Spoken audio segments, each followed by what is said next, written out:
Well, good afternoon, everyone, and I'd like to call to order our Middlesex County Council meeting for Tuesday, December 15th.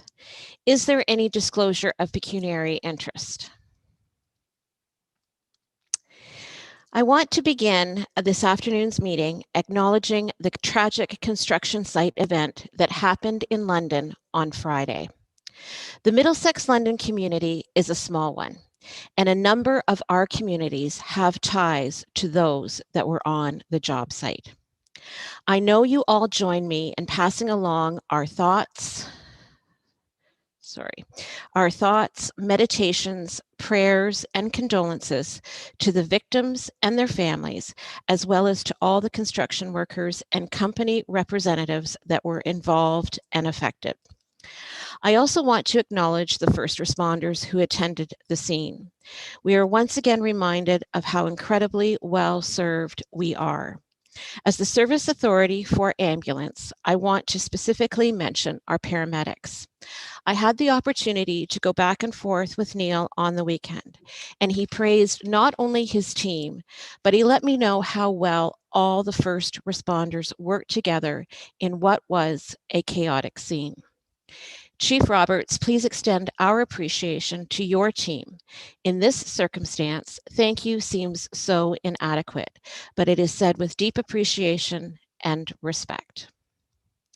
As this will be our last time that we meet as council before the holidays, I want to extend to all of you, council, staff, and our residents, the very best for a blessed and meaningful holiday season. This year, more than ever, whatever and however you celebrate, take the time to celebrate and reflect on all that is important and all that you are blessed to have and experience. As challenging as this year has been, and in some ways it's been dark, holidays, both religious and secular, do provide light in the darkness. So from me to you, Merry Christmas and bring on 2021. We'll move into the meat of our agenda. Is there any business arising from our minutes? You've got the minutes in front of you for our Middlesex County Council meeting on November 24th. And if there isn't anything to be amended, I would ask for a mover and a seconder to approve those as presented. Councillor Richards and Councillor Elliott. And all those opposed? And that's carried. We also have in front of us the minutes for the County Council inaugural on November 24th. And unless anything has to be changed, again, I would ask for a mover and a seconder to approve those as presented. Councillor Mayhew and Councillor DeVete. All opposed? And those are carried. So at this time, we do have a deputation, and I am pleased to welcome Paul Blaze and Clark Hoskins from the consulting firm of MDB Insight. Kara, did you want me to throw it over to you first? And then Clark and Paul can walk us through the presentation. Through you, Warden, I'd just like to take the opportunity to, of course, introduce you to both Paul and Clark, who are here on behalf of MDB Insight, which was the successful proponent in our RFP to rework our economic development strategic plan and provide an update to you today. This update will cover the next 5 years with respect to direction for the Department of Economic Development and Tourism. And I'd like to also take this opportunity to thank all of the members who have devoted a considerable amount of time and effort to this charge over the course of the last few months. So thank you to all of the steering committee members, both members of council, as well as members of our lower tier municipalities and the business community for all that they have inputted into this process. We're very thankful for the efforts that were put in. It was a large amount of work in a very tight time frame, and I'll turn it over at this time to Paul and Clark to present that information to council. Thanks so much, Gordon. Thanks. Good afternoon. Thank you, Kara. It's a pleasure to be here with you. As has been mentioned, Clark Hoskin is joining me. Evelyn Paul, who is part of our consulting team, as well, is joining us for this presentation. Thank you for sharing the screen. I appreciate that. This, it was a pleasure from the start working on this project. We had incredible guidance, of course, from Kara, but also some other staff members like Dirk, for instance, who gave us some good insight into what is currently happening with the economy in Middlesex County. Can't say enough about the participation of the Strategic Plan Steering Committee. It was a really excellent mix of elected officials, county and local municipal staff, and partner organizations like the Federation of Agriculture, Community Futures, and the Workforce Board. Each person really participated through one-on-one conversations, but also through the committee discussions. If we could go to the next slide, please. We had really no problem being a bit daring and pioneering with the update to this economic development strategy. There's a lot of genuine cooperation that's at work in Middlesex, and as councillors, I think you should be really proud of that. We saw a lot of collaboration and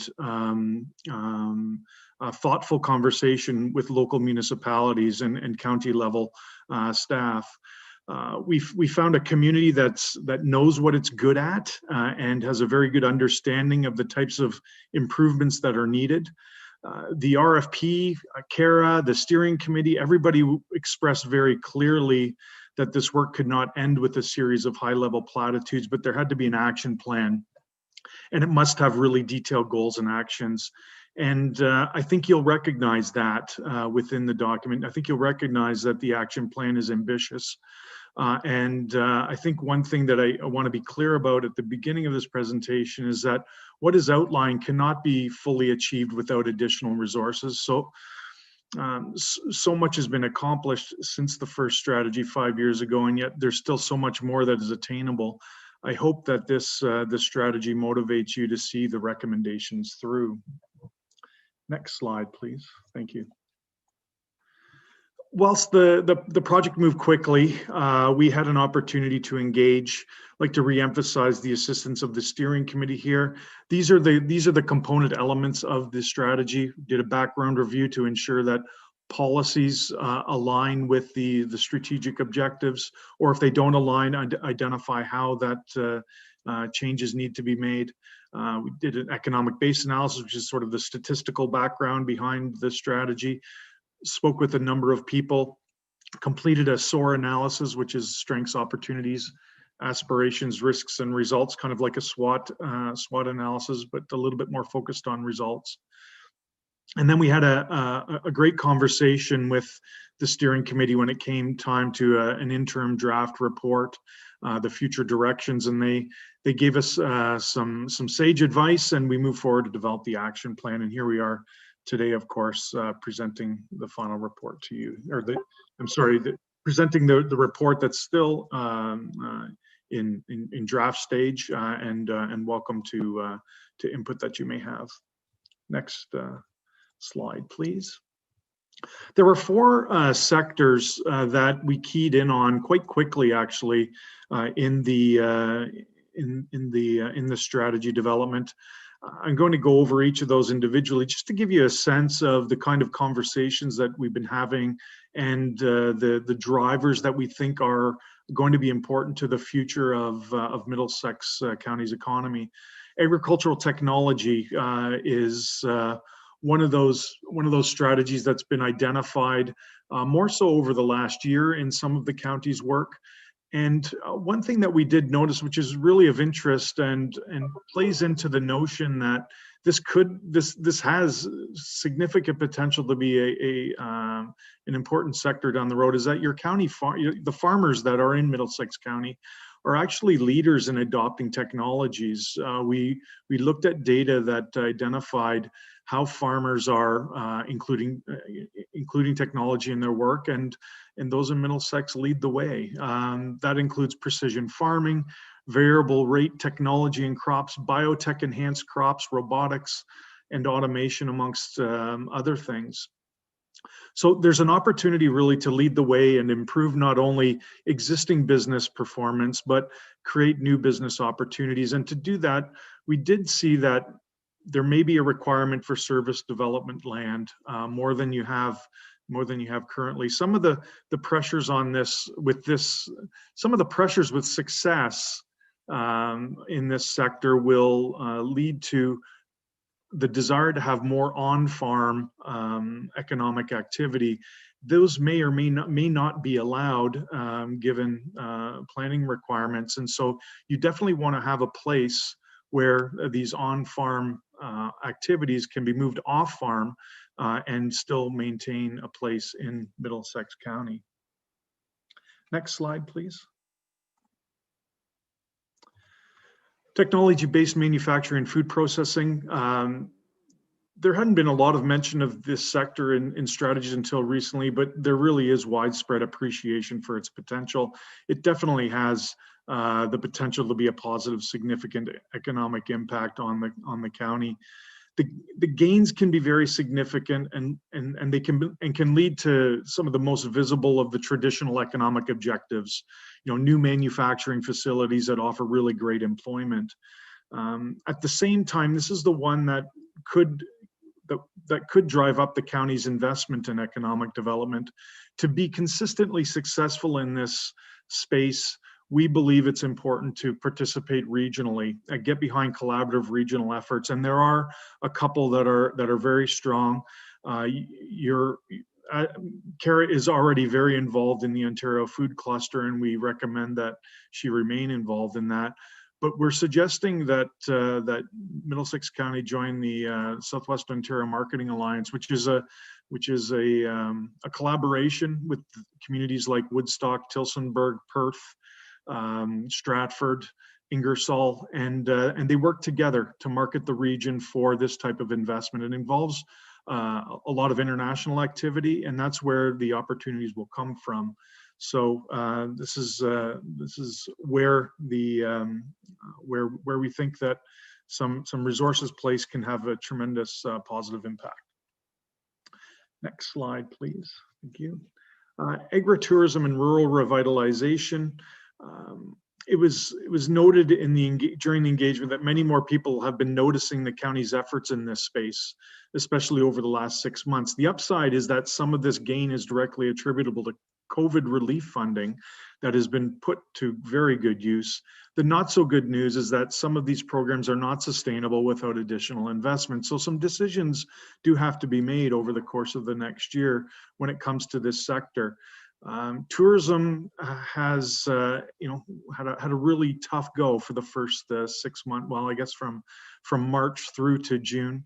Many tourism operators did adapt very nicely to this situation and the more local staycation approach that people were taking to their holidays, and managed to do fairly well. This is an opportunity to really leverage local agri-food tied to culinary experiences. And we do anticipate that there's going to be pent-up demand for this kind of activity, and do see it as a strong area of future success. And then the fourth one is on the next slide: creative industries and creative class. This is about trying to attract solopreneurs, people who work from home, which is becoming more and more evident as a realistic opportunity for them. It's an opportunity to attract business people who don't have a local population-based market, but maybe need to go to the City of London, once a week to meet their clients, or maybe need to go to Toronto, or maybe need to go to Vancouver or New York or Mumbai or Tokyo, every once in a while to meet up with clients. But they really are very flexible in where they can live and run their business. And you have a lot of great strengths when it comes to this, not to mention, no less your natural beauty, easy access to amenities in nearby urban areas, relative low cost of housing. There are some weaknesses that we point to in the strategy that do need to be shored up. The housing market is a challenge. I understand and appreciate that some local municipalities have really done well with improving the housing stock in their communities, and applaud you for that. But there is a bit of a lack of a startup culture in the community, and internet connectivity can be mediocre or worse in some locations, and that definitely will play to whether or not you have can capitalize on the opportunities here. This graphic here is meant to show you that we're thinking about the municipalities, the county, the local level municipalities' ability to influence the sectors that I just mentioned. The economic impact, we believe, for agricultural technology and technology-based manufacturing, food processing are relatively high compared to creative industries and agritourism, rural revitalization. The counter to that is that we believe that creative industries and agritourism and rural revitalization can be more easily influenced by your activities and the action plan and the economic development strategy. Still, we believe that there are enough things that you can do with those two leftmost and highest sectors that it can be a very effective 5 years of work towards the goals of the economic development strategy. And when you look more closely, or when you had looked closely at the strategy, you'll see that we identified 4 strategic objectives that form the basis of the action plan. Invest in people and places via rural revitalization. Entice talented workers and entrepreneurs to relocate here by leveraging the pace of rural life and nearby urban amenities. 3, attract investment in tech-based manufacturing, food production, and ag tech. And 4, advocate for investment readiness and implement improvements in business development services. The stars indicate how we believe these objectives align with three important sub-plans that we were asked to complete. If there are 2 stars, it means there's a very strong congruency. The objective is specifically aligned to support one of those plans. If there's 1 star, then there is some ability to influence the plan through that objective. And then the 1 spot where we don't think that there's a big connection is between 3 and the tourism strategy. But the goal here is with this chart is to show you that we've thought very thoroughly and got good advice from the steering committee to show you that the objectives really do align with the community's goals, the county's goals. And on the final slide here, this of course is not meant to be read. But it is a screen capture of what one of the actions looks like. There were the 4 strategic objectives that I showed you, and then there are 25 action steps which are identified or have been built out with information like this. It includes the strategic objective, the action step, the industry cluster impact, the rationale, the estimated costs, the community partners who can support or lead these types of initiatives, the timing. We give some examples of case studies in other jurisdictions that you'll want to look at to see successes, and even some policy considerations and sources of funding to help you move things forward. So there are the 4 strategic objectives. There are the 25 action steps, 31 case studies, and we've also consolidated onto a single page, a priority action plan of the highest priority initiatives. So with that, Warden Burgard-Jessen, I want to thank you and the rest of County Council for entrusting us with this important project, and look forward to any questions that may come from members of Council. Great. Well, thank you very much, Paul. And I will, before I open it up for questions and comments, just echo what Kara said. Certainly, I appreciated working with you and your team. And, you know, we got through a lot of work in a very short period of time, and that's all to do with the way that you were able to manage the project, and certainly we appreciate that, and it was great working with you. Any comments, questions from council at this time? Councillor Mayhew. Thank you very much, Madam Warden. Yes, I enjoyed that presentation very much. I want to thank your company for the hard work you did in that. I was very pleased with your last slide in particularly, where you summarized an action plan, a sequence of events, and I really find that admirable. It wasn't a lengthy document, it was to the point, and I find that from years gone by in the past, many of these plans were like sitting around singing Kumbaya to each other and not coming up with a concise blueprint. But I just want to reiterate my pleasure at the presentation and how it is concise, to the point, and addresses the four factors that are the mosaic of Middlesex County. Thank you again. Thank you, Councillor Mayhew. Councillor Vander Hayden. Thank you, through the warden. And again, it was a good read, and I know how much work goes into these things. So thank you to everyone for their input. Just wanted to highlight on all of this. I agree with Councillor Mayhew. We always need action plans, because I mean, we can talk to the cows come home, but if we don't have an action plan, we're not going to get anywhere. And this is a roadmap for us to get somewhere. I just wanted to also mention that through COVID, our businesses have been very incredible in changing the way they've done business in order to facilitate what our needs are in the county as residents and as consumers. And we need to really pay attention to this moving forward, especially in the spring when you know, we have the vaccine coming, but I don't think this will happen till the end of the year next year for most of us. And so there's going to be a number of changes that will occur in the county because of COVID. And we'll have to make sure that we have enough fluidity in this plan in order to move forward in whichever way we need to support our industries, our commerce, and our small business. So more a statement, I guess, than a question, but just something that I think we need to keep top of mind. Thank you for that, Councillor Vander Hayden. Councillor Warwick. Yes, and again, I echo the comments that have previously gone before me. It's an interesting read, a great report.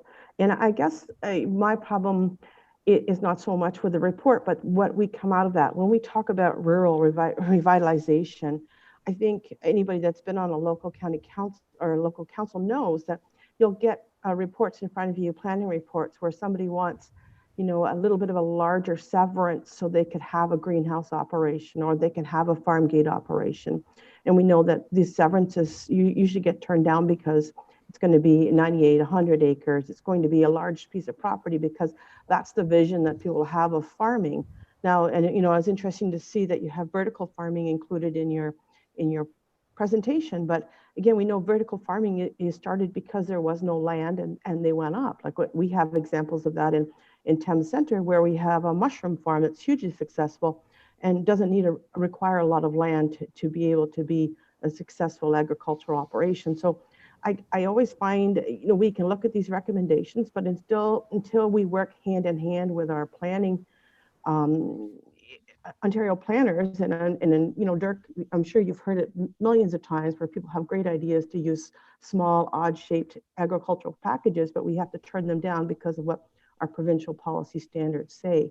So that was just a comment, and I don't know how we're going to get around that, but to be able to go and buy 100 acres to utilize a small amount of it is just not feasible for a lot of people as a startup plan, and a lot of these people require agricultural lands. The other thing that I was interested in is when you list your stakeholders that you consult and you talk to through to get the information for these plans.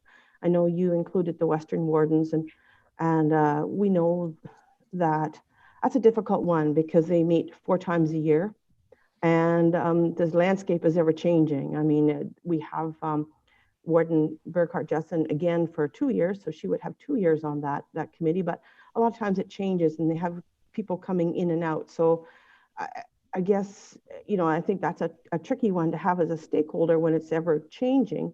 But the other question I had for you is, like, the county of Middlesex pays SCORE $25,000 a year to be able to use them as a place where we can have talks to the ministers during conferences. We can plan together, say for our transportation, which was an excellent thing that we did together with the 5 different counties and all consulted. There's lots of different uses of that. So I was a little bit surprised to see they weren't listed as one of the stakeholders and not consulted in what we're doing in partnership with SCORE.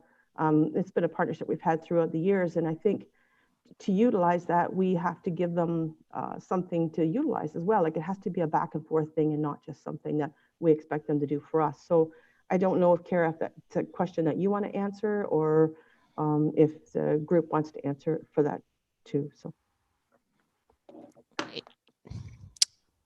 Kara, I see you unmuted.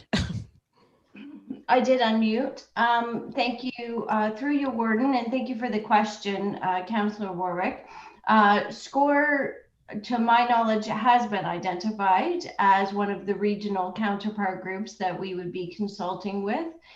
We did have considerable discussion regarding the benefits that they have provided to economic development in the region regarding projects such as transportation, and also had discussions regarding what ability we would have to work with them on an ongoing basis as well. And certainly this strategy will be shared with them so that there will be some adoption and finding of best practices that can be shared among the two organizations in terms of going forward. So we certainly are at a point where we needed to revise and reframe our own strategic plan, and I believe that that will help to inform SCORE as well, and to find those common denominators.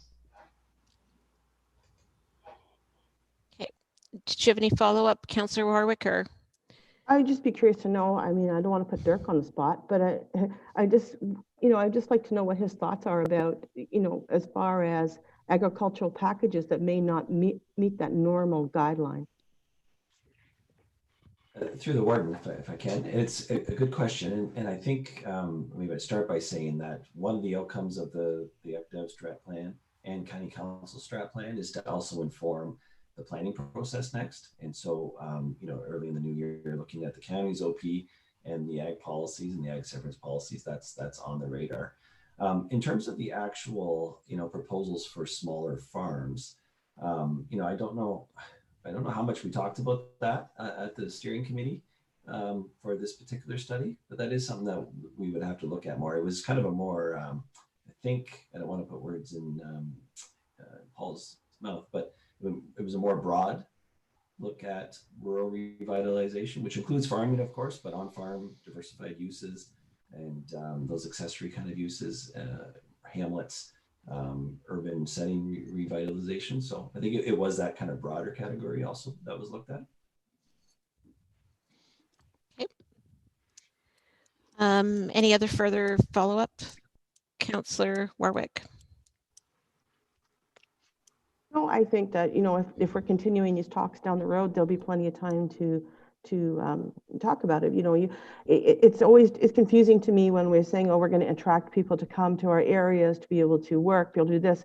And then, our official plan encourages single home dwellings. We're not looking for multiple units.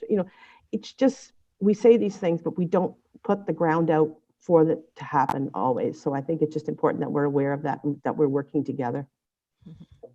I think you raised a good point about each one hand knowing what the other hand's doing, and we've gone through so many strategic plan processes this past year. Hopefully, we can make sure that they're all talking to each other as we move forward.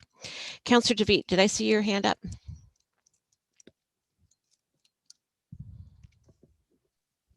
Sorry, I couldn't find the unmute button. Thank you for that, Warden, and thank you to you, Paul, for the presentation. I found it a good read as well, as the others have mentioned. I just wanted to sort of build on one point that Councillor Vanderheiden raised.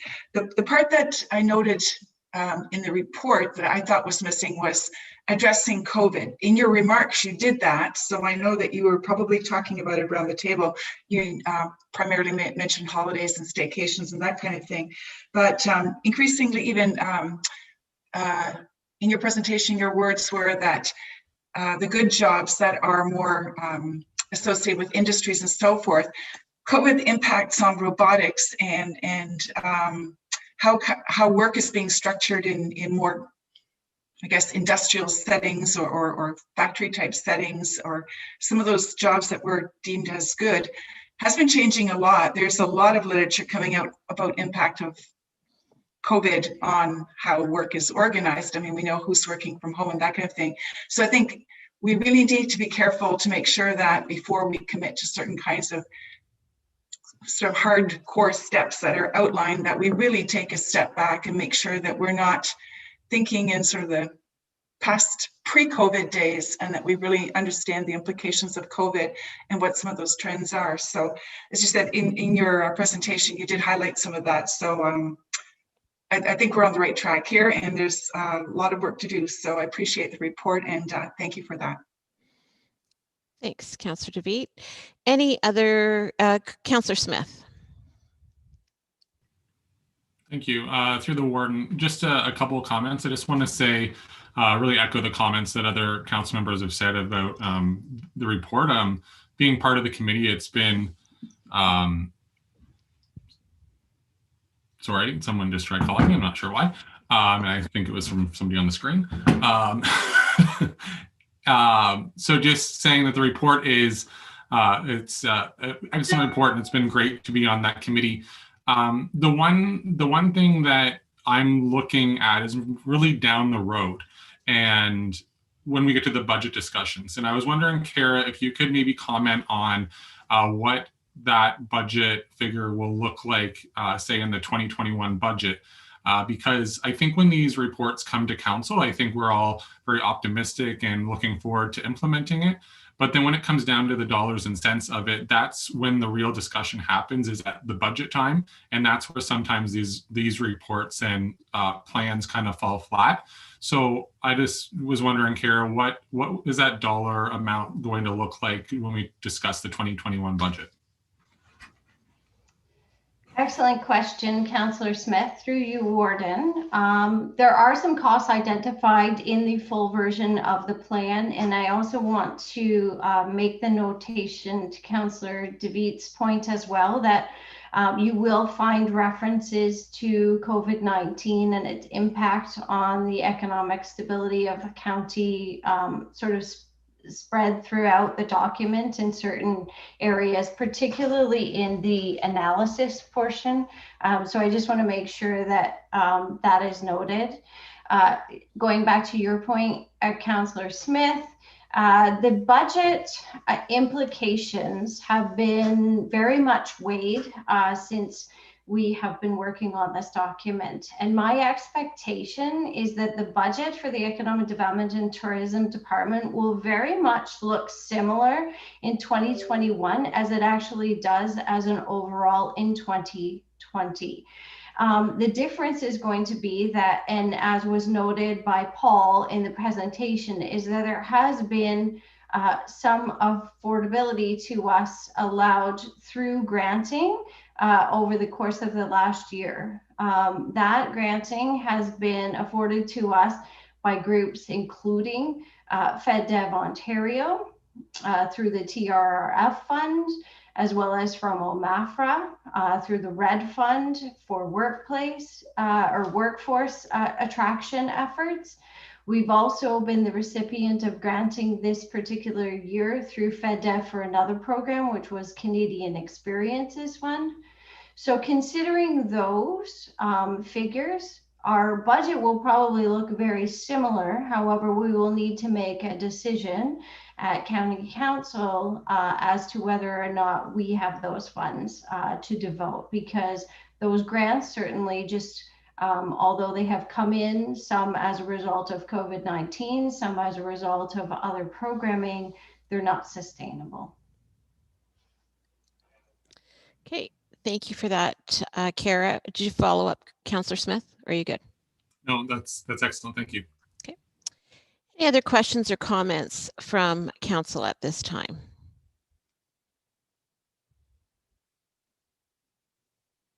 Okay, seeing none, there is a recommendation in front of you that the Middlesex County Economic Development Strategy update for 2021 to 2025 be approved as presented.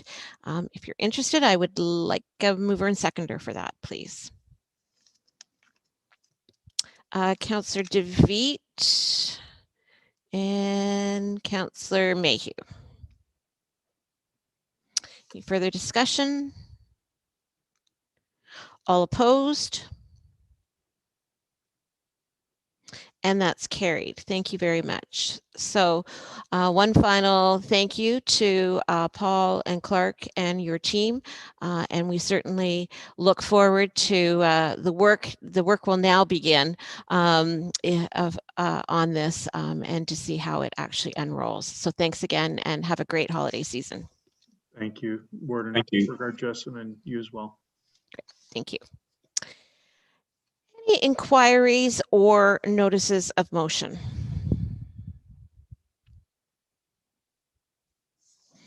Moving on to no reports, we've got new business, and for this, I'll hand it over to Cindy to talk about the 2021 borrowing bylaw. Thanks, and through the warden. Each year, council is required to pass a borrowing bylaw as per the agreement with the Bank of Nova Scotia. Once again, administration is asking council for approval for the line of credit for $2 million with the Bank of Nova Scotia. This amount would be available to the county for general operating purposes. The county only pays if we actually have to use the line of credit. The report also provides a breakdown of the current credit cards and the positions assigned to each card. The credit cards in total are within the approved amount of $300,000. At this time, I'm asking council to approve the borrowing bylaw for 2021 with a maximum limit of the $2 million at any one time. Thank you, and happy to answer any questions. Okay, thank you, Cindy. Any questions for Cindy on this? Okay, there is a recommendation in front of you, and I would ask for a mover and seconder. Councillor Warwick and Councillor Ropp. All opposed? And that's carried. Moving on to a report from Chris with regards to emergency winter maintenance services memorandum of understanding. Thank you, Madam Warden. As you know, we're doing everything we can to be prepared for the eventuality of COVID potentially affecting the winter maintenance operations of our staff.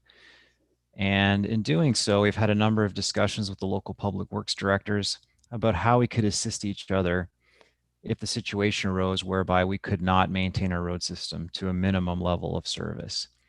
As you know, we attempt to maintain our county road system in the wintertime to minimum maintenance standards or better, which provides safe and efficient transportation across our region during inclement weather.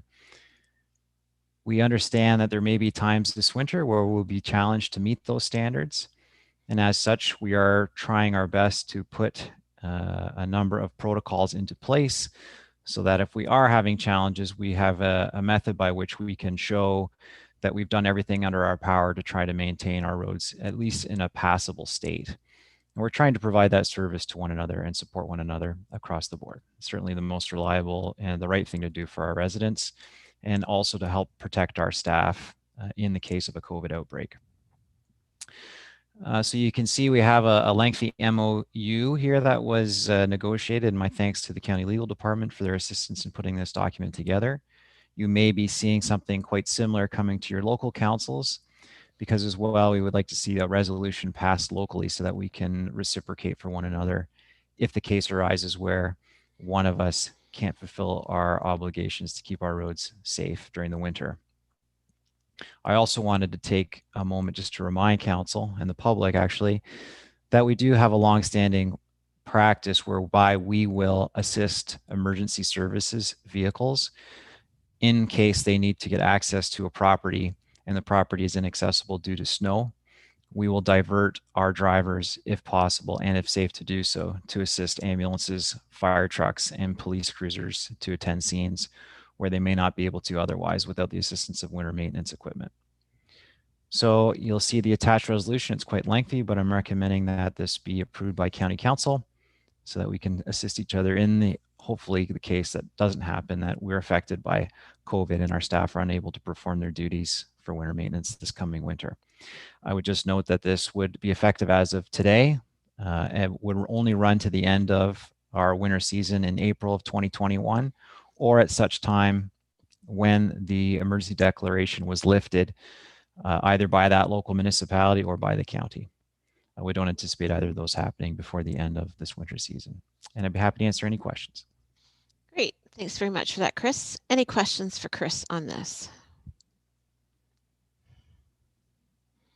Okay, seeing none, then you do have a recommendation in front of you. Just before I ask for that, I would just say I think that this is a good news story, and I congratulate Chris and then all of the our local partner municipalities for working together on this, because in the end, I think it just services everybody better. So thanks to all involved for making that happen. So mover and seconder for the recommendation in front of you. Councillor Cornelissen and Councillor Brennan. All opposed? Oh, and that's carried. Thank you very much. Councillor comments and other business. Councillor Ropp. Thank you, Warden. I just wanted to get a shout out to the North Middlesex firefighters. 2 years ago, we purchased a used piece of fire equipment because our rescue truck broke down. And so we purchased, I believe it was the old Melbourne rescue unit that we purchased at that time. That has been donated after the garage checking it out. It's been donated to the area food bank. And a shout out to our firefighters who did a food drive on the weekend, and they filled the truck up with food to deliver it to the food bank. And I just wanted to give a shout out to our firefighters on that. I believe that is on Twitter. It is on social media, a picture of it. So just wanted to give that out. Great. Thanks for sharing that, Councillor Ropp. And I know a number of communities across Middlesex County have been collecting food for the various food banks. You know, Lucan just the Lucan firefighters and the Biddulph Blanchard firefighters just had a extremely successful food drive. So hopefully our food banks will be well stocked over the winter months. Any other councillor comments? Okay, moving on. Usually at this time we go through our bylaws, but there's a motion that we defer those until following the closed session. So I just need a motion for that. So can I get a mover and seconder for the deferral, please? Councillor Elliott and Councillor Richards. All opposed? That's carried. We're moving into the committee of the whole.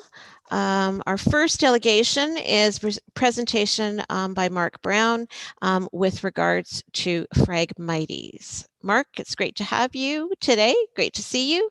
And I'll turn it over to you. And I guess, is Ryan joining us too, or just you? Thank you, Warden. I believe it's just me. Okay. Sorry about that. You're stuck with me. No, today. it's great. It's great. So thank you, Council, through the Warden Council, for providing this opportunity for me to give you a little update on some work we've been doing over the last couple of years. I think we're all aware of this this reed, Phragmites, which seems to colonize and infest our roadside ditches, municipal drains, creek ravines and wetland areas.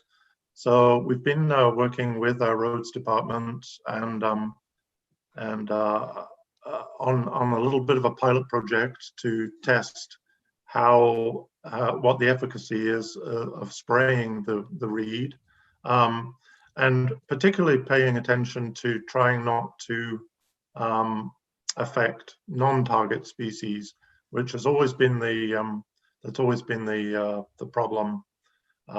Is that the herbicides that are available to treat Phragmites kill pretty much everything green. So if you have desirable species in the area, you're in danger of killing the desirable vegetation and then having to revegetate the area. So anyhow, just quick overview, the content of the slideshow today, the context in the Weed Control Act, the Transportation Department, the pilot project, and the next steps. So if I could have the next slide, please.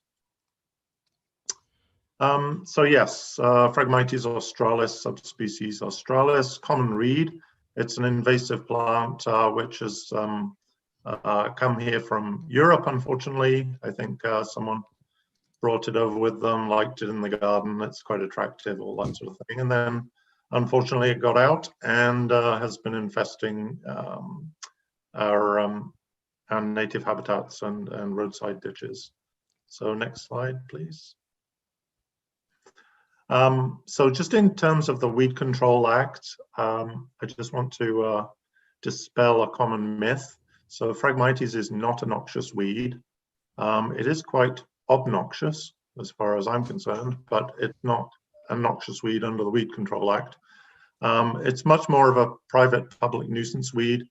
Control measures are limited for most people, but there is some good news. There are some biocontrol opportunities coming up in the future. Next slide, please. So in terms of the Transportation Department's context, I've been working with them closely. Obviously, I'm out and about, same as their roads foreman. So whenever we get the opportunity or complaints, we investigate where this reed is growing. And you can see pretty much there in the summary text, it spreads readily. It can be inadvertently spread when either you're doing construction or when you're doing vegetation management. And we have an annual noxious weed spray program that the roads department administers, and that's targeted at dealing with all the noxious weeds. So it is possible that we could fold some of the Phragmites controls once we've fine-tuned and come up with a really good methodology. It's possible we could roll that into the noxious weed spray program across the county and target those areas.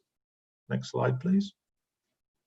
So the roads department apparently receive about 20 calls a year regarding this. Oftentimes those calls are prompted because the reed is impairing sight lines out of driveways or at intersections. Therefore, it's a sort of a safety issue. And herbicides can be applied. So next slide, please. So moving on to the pilot project, we picked a pilot project where there was some ecological sensitivities next to the county woodlots down on Concession in southwest Middlesex. And we worked with our spray contractor to come up with two different herbicide formulations and controlling two distinct areas so that we could figure out what the efficacy and the cost factors are involved in using the two different formulations. Next slide, please. So here you can see a picture on Concession there. We have quite an infestation along the front of the county woodlots, the Newbury tract, and the red pine plantation there that you can see. So to treat area one, it was a fairly small area, but we wanted to pick a distinct area. We used Roundup Weathermax and a wetting agent, and that costs about $6,000 per hectare, because you can see the infestation is about 4 meters wide. So for every kilometer that you treat, it's quite a substantial cost. And then treatment area 2. So if we move on to the next slide, but treatment area 2 costs about $2,000 more per hectare. So this was treatment area 1. You can see 100% successful, and we didn't kill the adjacent vegetation. So the technique that we adopted there was to wait until the reed was fully grown. So in June, July, it depends on the year, it varies between year and year. And then basically spray a very fine mist over the canopy of the top of the reeds, so that it sticks to the reeds but doesn't wash through onto the vegetation in the understory. So that's quite a difficult thing to do. You got to pick a windless day, which around these parts is not very many of those. A nice dry day. You also have to figure out a time where the ditch is not full of water or wetted. Therefore, you're not endangering any of the aquatic species that inhabit the wetted areas. And then basically walk along one side, spraying a fine mist onto the over canopy, and then walk along the other side and make sure you don't get any drift going onto non-target species. Next slide, please. So this was the 2 treated patches. Next slide, please. So next steps in terms of transportation. I think it's an ongoing process to inventory and prioritize areas with mowing and spot spraying. The mowing is mostly carried out by hand at the moment, because as I say, you can't really use tractor mounted flails, because if you do, you then have to clean the machine and make sure you've gotten rid of all the vegetative parts of the plant and the seeds, and you've cleaned those off before you go into an uninfected area of roadside ditch to manage the vegetation. So I'm currently kind of trying to develop a decision matrix and a policy for how and when areas might be treated, sightlines. At the moment, it's a fairly informal decision matrix, but we're trying to formalize that. But as you know, as you drive across the county, you often encounter no spray zones. We do on Concession Drive. So the treated patches that we dealt with this year, there's no spray zones on either side of those and across the road. So if those areas aren't treated, then we run the danger of the seeds blowing back into the area, or the rhizomes spreading back, and the ditch just becomes fully infested again, which is just a make work project and not very efficient, and not an efficient use of municipal funds. Next slide, please. So yeah, in terms of next steps, we're continuing our research into the efficacy. We were hoping to do another pilot project or research trials with University of Guelph this year. And I can't blame COVID for the lack of doing that. It was more the weather. So some years you actually just find that the weather is not cooperating. So it's either too windy, too wet, or at the right time of year to spray the weeds. But the other factor is whether the ditches are wetted or not. And unfortunately, every time we went to spray the candidate areas this year, the ditch was full of water from a recent rain. So it just didn't work out this year, but we're hoping to carry on next year and get some of these trial projects done. So we'd like to put in a small budget item to treat the areas adjacent to the county woodlots to prevent them from spreading into the woodlands and the sensitive wetlands. I'm continuing to do my own inventory and mapping. I do that with my handheld device here, my phone. So I'm updating our collector. We have a weeds layer in GIS, which I'm updating with priority locations. And of course, annually, I'm doing my weed inspector education outreach and talking to lots of people about this, and promoting interagency collaboration as well. Next slide, please. So that is about it in a nutshell. I think there was something else, but it evades me right now, so sorry about that. Any questions? Fire away. Okay, thank you very much for that, Mark. And I see a number of hands up already, so looks like they took you up on your offer to fire away. We'll start with Councillor Vanderheyden. Thank you, Madam Warden. Just a quick question. This seems like such a huge problem, and I know that I learned a lot about this when I was on the OGRA board. They've been working on a lot of this as well for a number of years.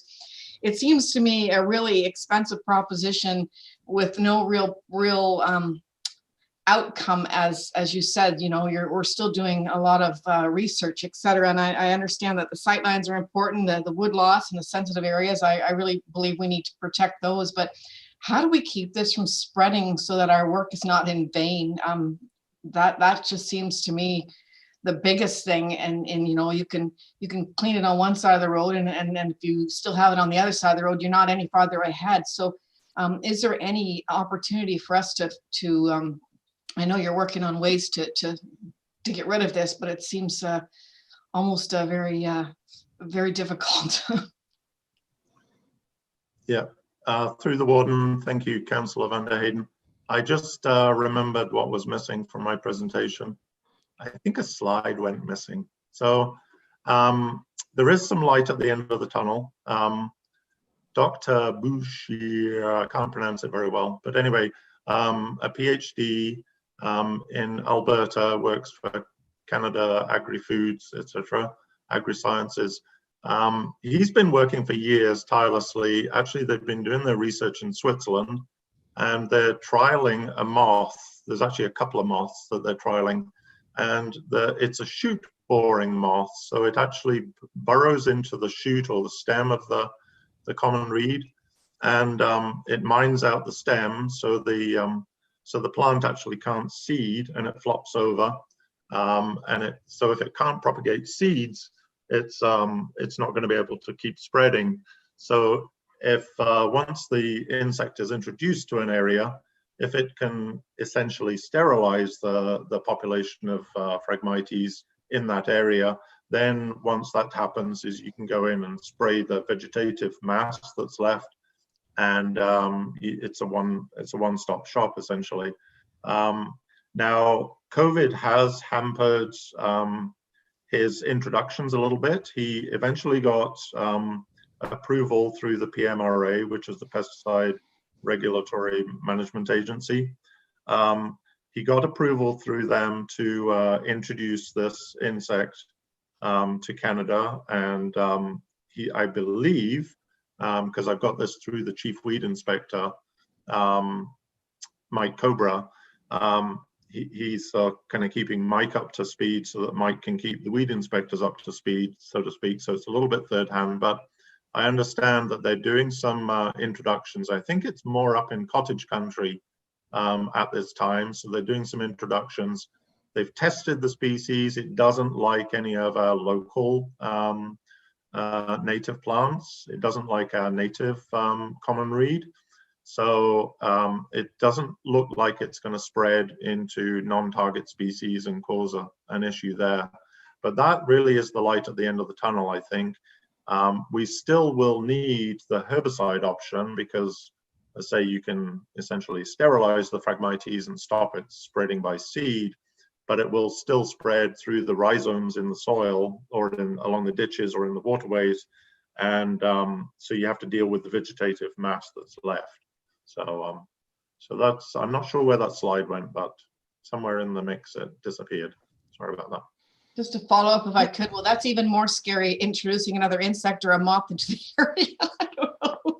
We haven't had too much luck with that over the number of years where we introduced something new to the new species or insect or moth. So I guess I'll just keep my eyes open and do some research on that. Okay, I think Councillor Warwick, and then I think I saw Councillor Ropp's hand up. Thank you, Madam Warden. And to you, Mark, just question. You noted at the beginning of your presentation that Phragmites were not a noxious weed. So how do you get to be the pleasure of being a noxious weed? Through the warden, thank you, Councillor. Good question. So essentially, a noxious weed has to be added by the Chief Weed Inspector to the Weed Control Act. They revised it a number of years ago, and they subtracted some species from the Weed Control Act and added others. To be a candidate for a noxious weed, the weed has to be very, very difficult to control and a danger or endangering agriculture or horticulture. Now, one might think that Phragmites is one of those candidates, but it is actually very easily controlled by agricultural herbicides. So you tend not to see it encroaching into cash crop land. It does crop up and encroach into pasture land, so cattle grazing land, and it can be a problem there. But and I say the trouble with spraying or using herbicides to control it in pasture land is you end up killing the grass underneath, and that's not very desirable if you've got grass-fed cows. So it's certainly an issue for grass-fed cattle, sheep, and those kind of grass-fed livestock. But for agriculture generally in Ontario, it's not a big deal because they can control it quite easily with the regular formulations of herbicide. So knowing that we have this weed that also encroaches on our highways, and it, you're essentially driving down the 400 series highways, and there's Phragmites in the middle where those, and making sight lines difficult. Would that not be a consideration as well, like working with the Ministry of Transportation on that? Through the warden, yes, the ministry has put together a program. They are actively spraying the patches of Phragmites. I actually bumped into their contractor down in Delaware there. They were spraying the on-ramp this year. I think they've got a mighty big task to do. As you know, it's like a very, very extensive areas. So I don't know how much their budget is for spraying Phragmites, but I'm sure it's probably in the millions. It's pretty substantial budget items. So they can only, I think, afford to do, areas, priority areas. Same as the same decision matrix is for the county or for the lower tiers as well. It becomes like quite cost prohibitive if you're not careful. But I think if the province is the province is definitely showing some leadership there with doing the 400 series highways. Once that's successful or shows some major success, then it can start to trickle down to the lower tiers and to the private property. You need people to keep it off their private property and not spread back onto the municipal rights of way as well. So hope that answers your question. Maybe not, but it's a moving target. Moving target. Okay, thanks for that, Mark. Did I see Councillor Ropp's hand up earlier? Yeah, I'll go to Councillor Ropp and then Councillor Mayhew. Thank you, Warden. I guess just to echo on Councillor Vanderheyden's words, I'm always concerned when we introduce something new that sometimes the cure ends up being worse than the problem. And so I hope there's a lot of research put into that before they ever consider introducing another moth or any kind of a insect. Yeah, through the warden, yes, Councillor Ropp, they have been conducting extensive research. As I say, they've been doing the trials in Switzerland for a number of years now. I think it's probably close to a decade. One success story they had a few years ago was purple blue strife.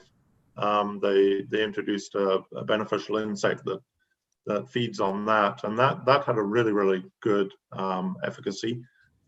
They've used it on a number of occasions on the prairies, to get rid of undesirable plant species out in the prairies. And I think that's how this Alberta University prof got involved. They have some programs out there where they introduce beneficial insects. But the PMRA, the Pesticide Management Regulatory Agency, are very strict with what they allow and what they don't allow. And I don't know if you recall, but they have allowed a parasitic wasp to control the emerald ash borer.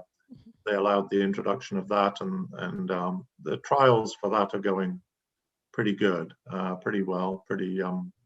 So the other thing that they do is monitoring these introductions and make sure it's not spreading to undesirable or to non-target species. Hope that answers your question. Councillor Mayhew. Thank you very much, Madam Warden.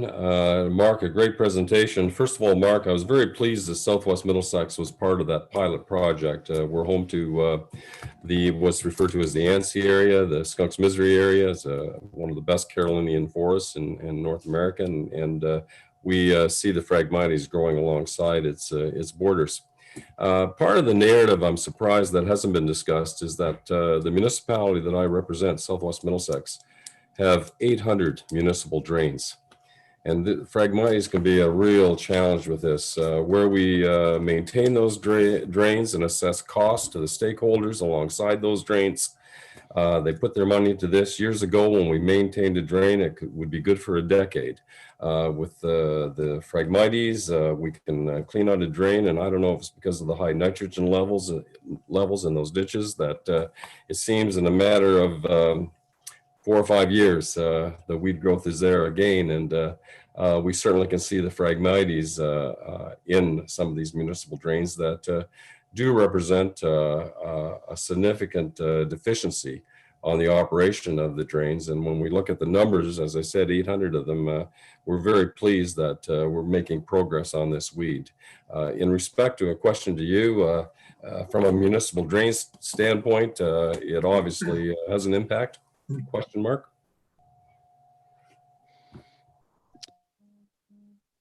Yep, through the warden, councillor.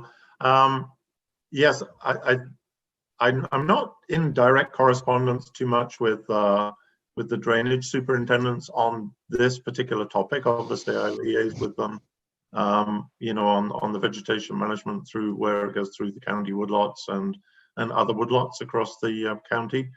But this topic hasn't really come up in discussions with them.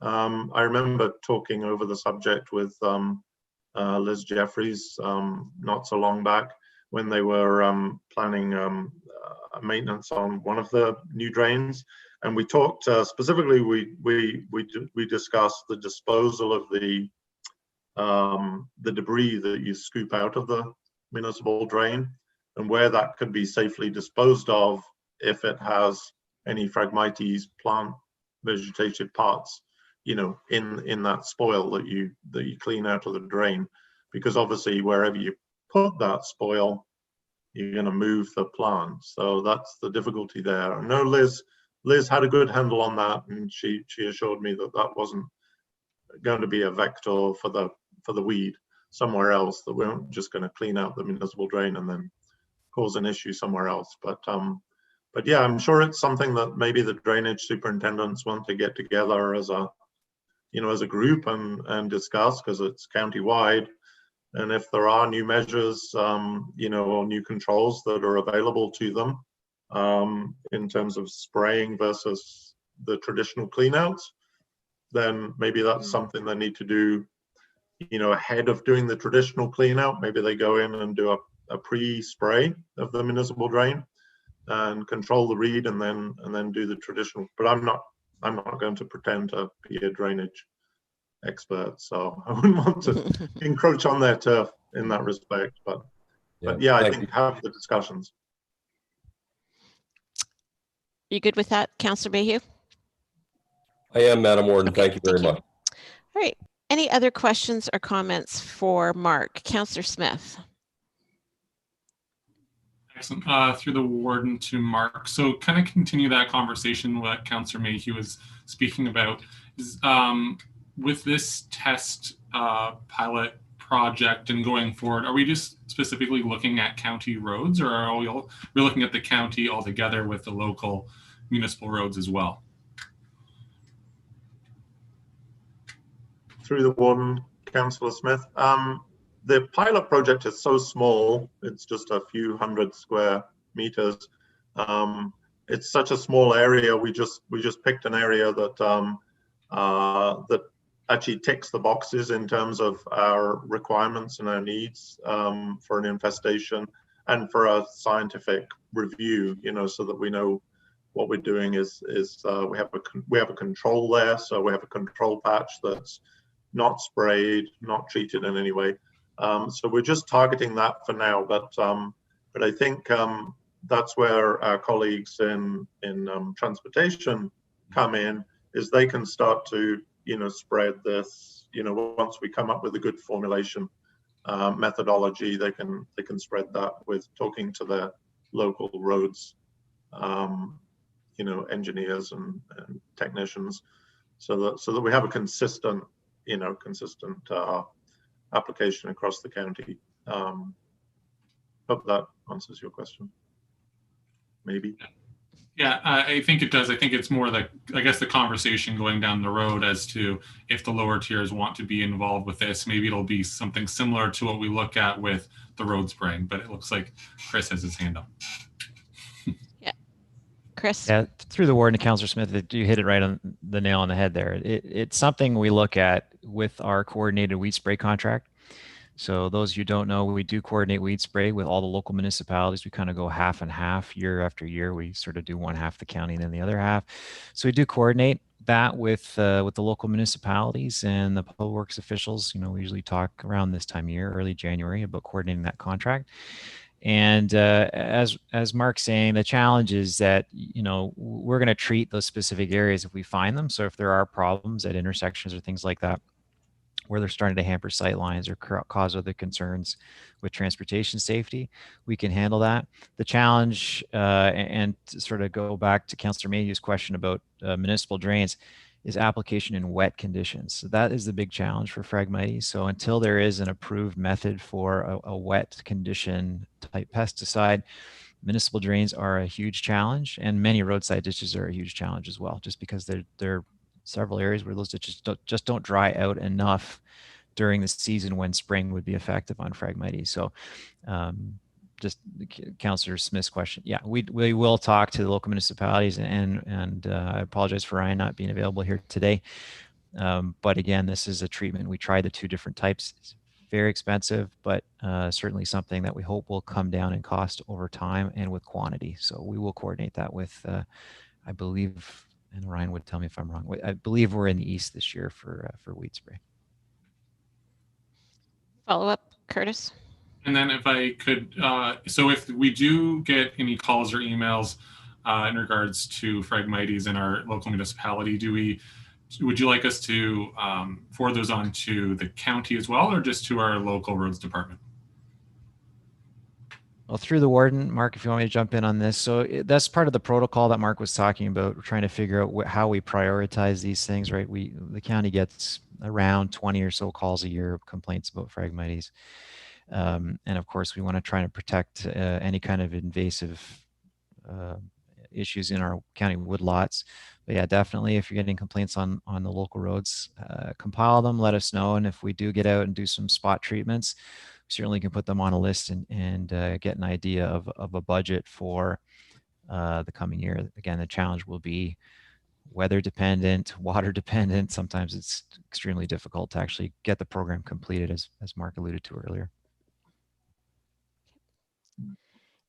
Great. Any further discussion? Okay, thanks very much, Mark. Appreciated the presentation, and I know that it's not going to go away, so we'll probably hear again follow up with regards to this. So thanks very much, Mark, and have a great holiday. Thank you, and to you all. Okay, at this time, we're going to move on to a report with regards to municipal modernization and the service delivery review. I'm going to hand it over to Morgan to kind of walk us through it and work with the presenters, because I get the impression after going back and forth with Morgan that the presentation by the Perry Group and then the staff report are going to go hand in hand. So Morgan, if I will hand it over to you at this point. Thank you, Madam Warden, and through you to the rest of council. This is essentially one of two municipal modernization projects that we received funding for through the province of Ontario. Last council, I believe it was last council, Cindy, we talked about the payroll as a service delivery review. So I'll just kindly pass it over to Susan and Prasanna to take us through their findings through the Digital Transformation Top 10 Service Delivery Review. Great, thank you very much, Morgan. Through you, Warden, to all of Council, thank you very much for giving us the time today to present to you. My name is Susan Chase, and I'm here with my colleague, Prasanna Gunasakara. We're going to provide you with a brief presentation of the project, as well as to answer any questions that you might have. Next slide, please. This is the agenda of what we're going to be talking about today. So I'm going to give you a little bit of a background. We're going to talk about what is digital transformation, why is it important? Then we're going to get into the real part of the project, our methodology, some of our observations, the recommendations, and the opportunities that we've seen come to light, and how we can best organize for success of this project. Next slide, please. So just to get right into the background, as Morgan just mentioned, the county did submit 2 applications for the Municipal Modernization Program. And this one, the Digital Service Delivery Review Project, was one of the ones that was funded. Perry Group Consulting was selected through a competitive process. And the project goal was really to review and analyze the different municipal business processes and different citizen services across each of the 7 area municipalities and the county to try and identify a top 10 list of processes that could then be digitized and, more importantly, provide shared, it could be shared across all of the different organizations. And it's really about building on the success of several collaborative processes already in place. All the CAOs recognize that by sharing these common solutions, there's the potential to realize some good cost savings while creating better business continuity and ultimately to deliver more efficient and more effective services. So more about how we did this in just a few minutes. So as I said, we were very excited to be selected to work on this very exciting, very innovative project. Perry Group, we've been in business for about 4 years now. We are spun out of another firm that had been in business over 30 years in the government sector. Perry Group focuses purely on municipal clients right now. We have well over 130 clients. We have been based solely in Ontario until these last probably year and a half. I think because of our focus on the municipal sector, we've actually been reached out to by a couple of West Coast and actually northern municipalities, Whitehorse and out in BC, to give them a hand and work with them. So that's very exciting for us. All of our consultants that we have on the team have worked with municipalities, at municipalities, if you will. We've all worked full-time for municipalities, so we actually know the world very, very well. There's a list of some of our clients. I won't get too much into it, but I really would like to say our mantra is we want to help build better municipalities, and that's what we strive to do. So like I said, we were thrilled to be selected to be part of this project. Next slide, please. So digital transformation. What is digital transformation and why is it something that needs to be considered? This is a quote from Alex Binet. He was the CIO of Canada previously. He stated, there's no difference between digital service delivery and service delivery. Today, everything is digital. We believe that. We know that over 90% of Canadians currently are online. Over 76% own smartphones right now.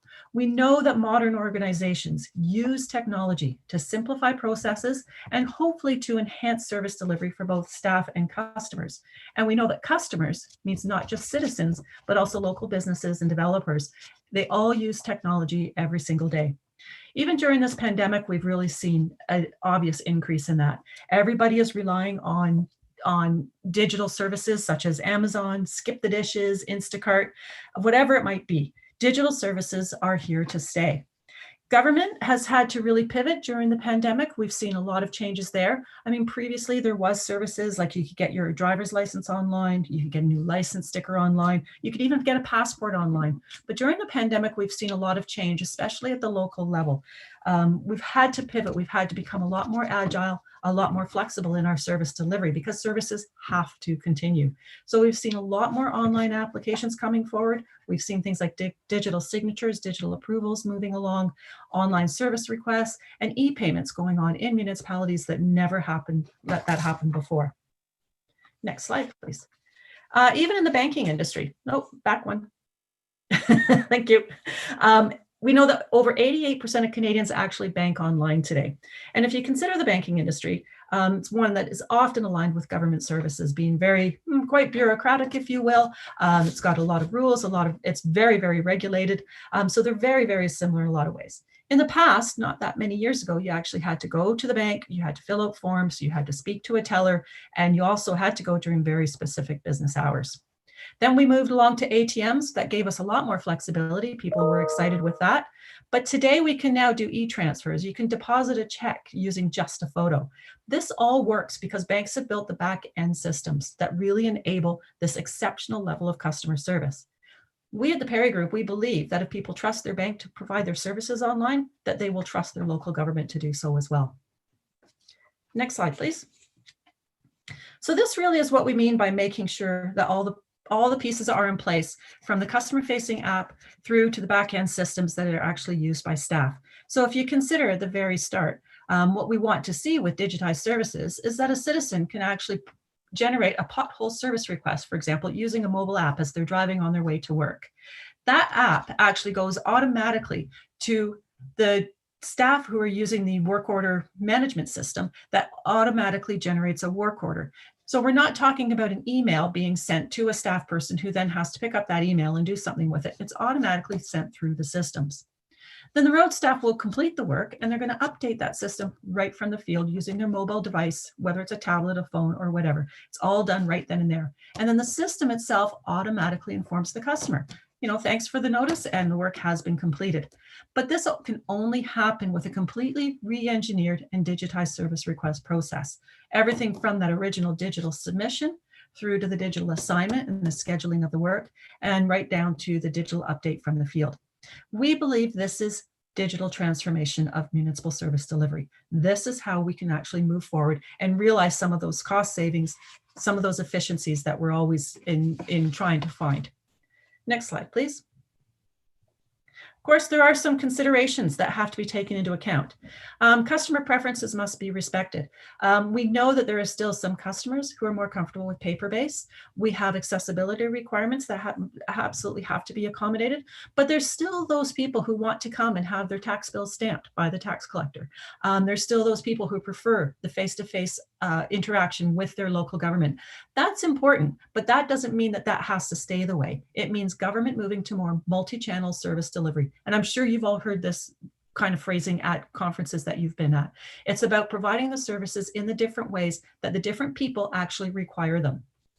We know that broadband access, good internet access is a challenge, certainly across Canada, but more importantly for now in the county. There are some pockets where it is very low service delivery. We know the county is doing things to try and mitigate this, but the reality is it's still tough for some people.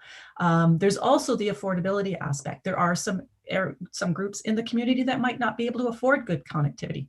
All of this means we want people to be cautious as they're moving forward with digital transformation. It's wonderful to be dazzled, wonderful apps and everything that can be done. And it is brilliant. And the work that can be done is phenomenal. But there are still, we have to acknowledge there is the digital divide. It is a very real thing. And so multi-channel service delivery is still very important. So with all of that in mind, let me get into a little bit about the project itself. So I'm going to talk a bit about the methodology, how we came to our final recommendations. And next slide, please. So at this point, I really would like to say thank you to all of the CAOs of the municipalities and their teams. Everybody we talked to was super engaged. They were very interested and they were very helpful. They gave us their time and they gave us their insights to help develop the ideas and recommendations. We did a lot of work with them. First of all, we had to define a process selection criteria. From there, we took the list of well over, I don't remember the exact number, but over 140 different processes using the municipal reference model. And we selected the top 20 processes that were most important to the local partner municipalities in the county. And then from there, we narrowed that down to a top 10 process list. We conducted workshops then for each of those top 10 processes. And this is where we really got into the details. How do you do this? And it was with each municipality. So how do you do it? How is it different from your neighbor? How do you come together? Where are the interactions that happen? So we fully documented the current process.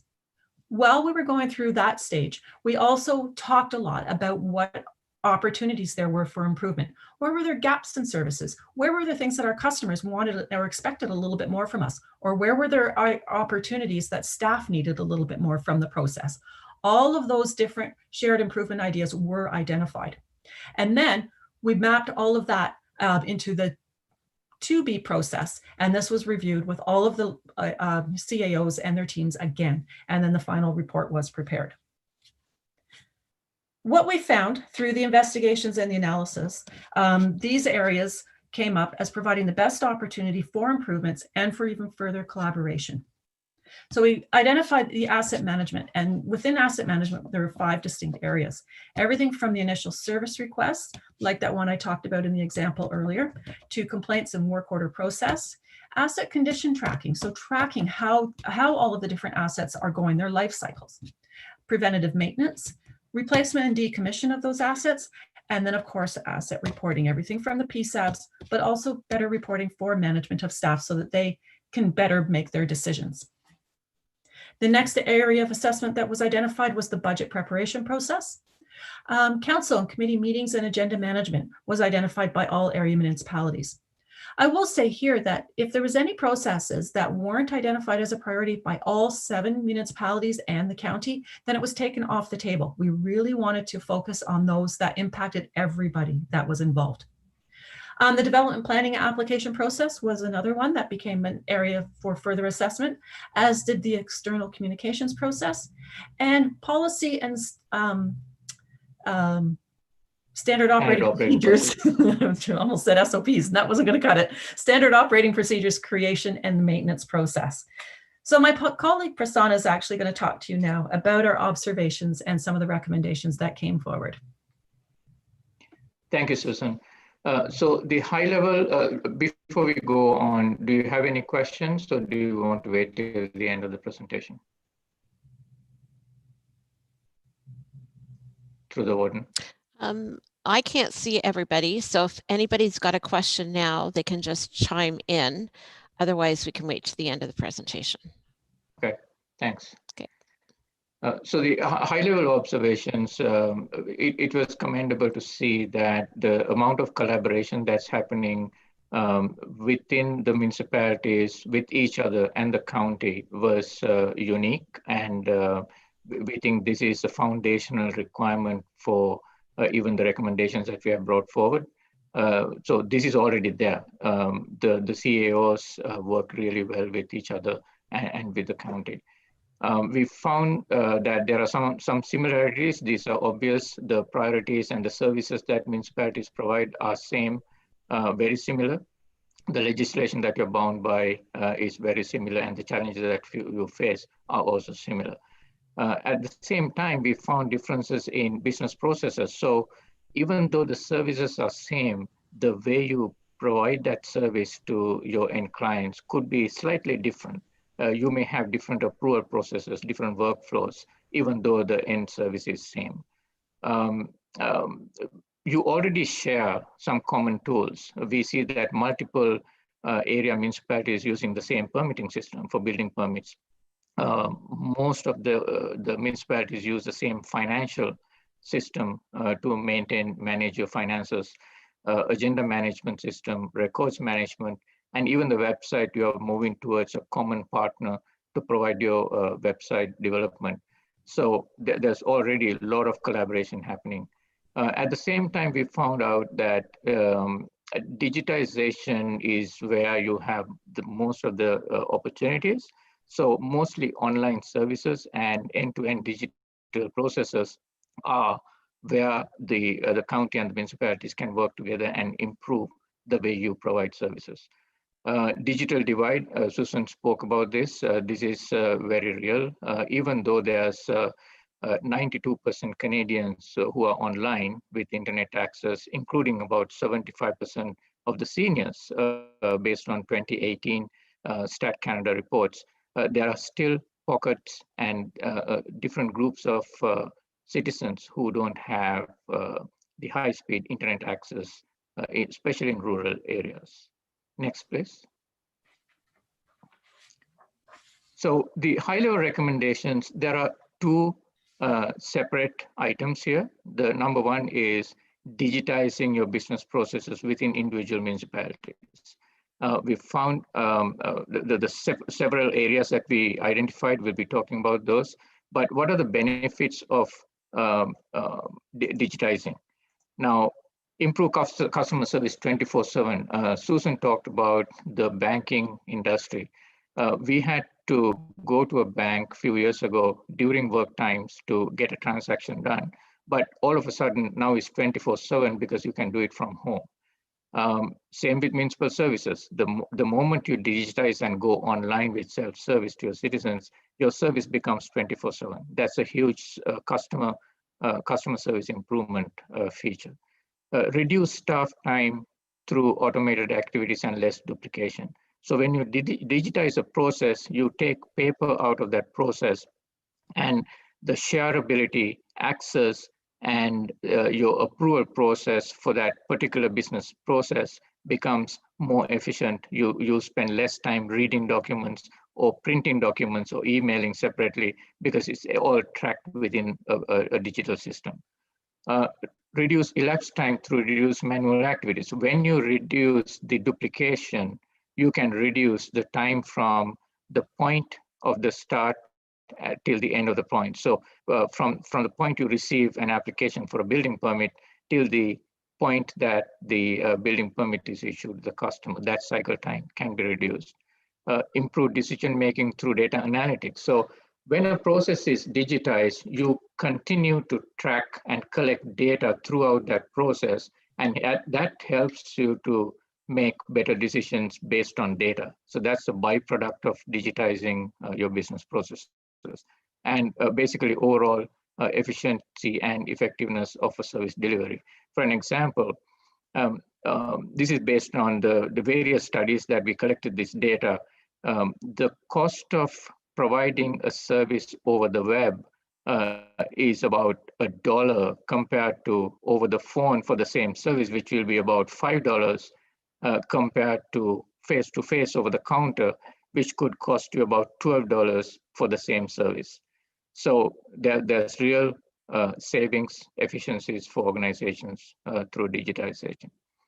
So the second part to it is that, fine, so this automating your processes helps your individual municipalities, but you have a unique opportunity here because the closeness and how you're working together with each other.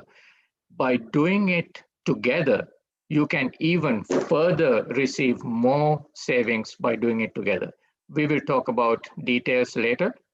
And some of these improvements, so cost savings come from implementation through replication. So for an example, you have 7 municipalities, you all do asset management, you all do service request management. If you implement a single system to one municipality and replicate that among the other 7 municipalities, you reduce the cost of implementation. So that's one example. Again, cost of purchasing through multi-user bulk discounts. You can also reduce the maintenance costs because now you are maintaining one system 7 times than 7 different systems. You need less resources to do that. The last item is the knowledge transfer. So you can talk to each other, share your learnings, and replicate new things that you do with the same system because everyone is using the same system. So basically, stop reinventing the wheel. Next, please. So the high-level recommendations based on the top 10 services that we looked at is about digitizing the asset management from start till the end. So when you say asset management, it's about managing service requests, managing the asset inventory, managing work orders related to assets, the financial reporting of assets, asset replacement, condition tracking, all that within one system. Some of the municipalities have already started doing this work, and luckily they are all using a similar system. So the advantage that you have is you are halfway there. So it's about learning from these implementations and expanding it to other areas. Development tracking system, there's a really good opportunity for tracking of subdivision applications, consent forms, and all that, because there is a link. In this case, there is a true link with the county. Some of these applications needs to go through the county, and the county planners, area municipalities, your commenting agencies, they are all working together in the complete approval of a development plan. And a single application will really help for you to improve that process. Agenda management system, again, you're using one system in multiple organizations. Continuing that with into other areas is another opportunity. Same with the budgeting system and also the online services. We talked about online services. You're moving towards a single vendor for your website development. That's a very good first step, so that when you provide an online service for one municipality, you can easily replicate that to the rest of the municipalities. Instead of paying 7 times, now it could be twice instead of 7 times. The total cost of providing these services will come down. And the other opportunity is that you can use these recommendations for future funding availability. So we know already that there will be a second round of municipal modernization funding coming through. And they are focusing on areas like development tracking, and digital transformations like online services, and areas that you can really use this funding for the next step. Next, please. So just to dive deep into some of the shared cost saving opportunities that we talked about. So the purchasing system. So let's say you are buying an agenda management system and you want to work with a vendor on buying a system for one municipality. Let's say you have 20 users, so you'll be buying 20 licenses and one implementation. Now, the advantage of working together for the 7 municipalities is that now you have better negotiating power with the vendor. You're going to say, it's not 20 licenses, we want to buy 50 licenses because there are 7 municipalities, and you can get those bulk discounts for licenses. There are opportunities to save cost through that. Reduce the system implementation cost. So this is, when it comes to business systems implementation, a majority of the implementation cost is about configuring the system. So configuring means they come in, the vendor will come in, understand your business process, and try to build a workflow and a process and configure that system to fit your business process. Now imagine doing it for one municipality and then doing it again from start till the end for the second municipality, and 7 times. That's 7 times the cost. But if you work together and say, we have these 3 or 4 business processes which we are going to be identical, like for an example, if it is, think about a pothole. Someone is complaining about a pothole, the request needs to come into the system, a work order has to be created, it has to be scheduled, and then someone needs to go and do the work, right? This is common for all municipalities. We go through the same process, but if you agree and say, build us one workflow and repeat it 7 times, the cost for this company is 1 time, and then you're basically repeating that process across the organizations. There's huge cost benefits by doing it that way. Last item is cost reduction through integration. So these systems don't live in isolation. They need to talk to the other systems that you have in municipalities. For an example, you need to integrate with your GIS environment. You want to integrate with your payments online. You want to integrate something with your financial system in the back end, and the website and the mobile applications and so on. Again, doing it once and then repeating it 7 times is more cost effective than doing it 7 different times separately. Next, please. And the last item on shared cost saving opportunities is the support. So every time you implement a system, you need to maintain it, you need to support it, you need to babysit it, you need to make sure that your updates happen in a common cycle. So again, the supporting one system across 7 municipalities, compare that to supporting 7 completely different business systems for the same purpose. And you need more people, more time, and even the knowledge. You need to have specific knowledge about that system, and then now you have 7 different systems. So you can consolidate the support staff, the budget, the cost, and also share the knowledge. For an instance, if I'm using a single system in one municipality for agenda management, I know how to create documents, I know how to route my reports, how to approve reports, and so on. Now that knowledge can be shared with my neighboring municipality. Instead of, even if you build some, let's say you build a training manual, it's one manual that is shared by 7 municipalities. I think I have beaten this horse to death. So basically what you're saying is build once and replicate among the area municipalities. So what do we need to do in order to get there? There's already very good collaboration happening among the municipalities. What you're saying is let's formalize it. Let's have a CAO level formal regular collaborative meetings going on. So they will set the tone, they will set the annual plan for digitization, and also bring it down a level. Get the business leaders, so the directors of asset public works, so directors of planning and building, let them start building their own forums, and then talk about their digitization needs, and then come to a common agreement of what they want to implement. And also the last item is try it with a pilot project. You have so many things that we are proposing, try one with a pilot project and then compare it to the cost savings that you would have received, you may not have received if you did it other way around. And that brings us to the end of our presentation, and we are open for your questions.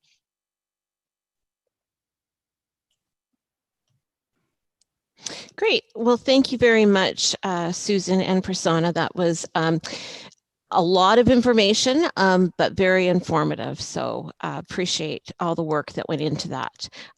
Questions or comments from Councillor? Councillor Vanderheyden. Just a couple. One, I'm always leery of when the faster we do things at our communities, the more expectations we have from our citizens that we have to be on 24/7. I understand automation, and I do all my banking online. I get all of that, and it just makes sense. But as a municipality, you still need to have the staff on the other end of that program in order to get the work done. And I've experienced myself on social media where someone throws something out to me and expects an answer like 32 seconds later. So that's a problem that I see will not go away. So that to me is something that's still, I don't know how we would fix that. That's not your problem, but that's just an observation on my part. Also, I think collaboration is always really, really important, and I think we can get a long way doing that. And knowledge sharing, vital. What I always think through all of this is the efficiency is incredible, but what is the full cost of efficiency? Because we have to buy programs, we have to buy licenses, and those are reoccurring constantly. So at the end of the day, when you break it all down, is it a cost benefit to communities to do everything online, or is it just efficiency? Through the warden. So we have done this year specifically with the municipal modernization program. We looked at about 10 different municipalities. We did projects where we went in and looked at their current processes, manual processes, and looked at what can you save from automation. So savings are basically cost avoidance. If you are spending 100 hours to issue a building permit today, by automating it, how much can you save from time perspective, right? So every project that we looked at, we looked at over 100 processes this year. And what we found out was digitization brings down your cost of service delivery by about 40 to 50% if you do it right? Now, depending on your volumes, the number of staff that you have, this can change from organization to organization. Again, our statistics show that providing a service online, it costs you about $1 compared to over the phone about $5, which is 5 times. And it's about $12 when it comes to face-to-face. Now, another additional opportunity that you have is now you can implement, what we are proposing is get together and implement one system and copy that 7 times, where you can get even further discounts in implementation of these systems. Does that answer your question? Councillor Vanderheyden? Okay, other questions? I saw somebody's hand up. Councillor Mayhew. Thank you very much, Madam Warden, and thank you, Susan and Prasanna. Excellent presentation. I just want to kind of back up Councillor Vanderheyden's remarks. As a mayor of Southwest Middlesex, I, like the rest of my colleagues around the table, the virtual table, are doing their budgets. And our software costs in a very small municipality like Southwest Middlesex exceed $100,000 per year. These are recursive costs. They happen every year. And I certainly hope that Morgan and Cindy are listening to this complaint as well, that it has become a major component of our budget now. And it's a component that we cannot escape and sometimes have very little control on. And in this process, I hope there are some efficiencies procured in licensing, because this has become a very significant cost of running a municipal government, this licensing. And as I say, it's a reoccurring cost, and it's right up there with the big ones.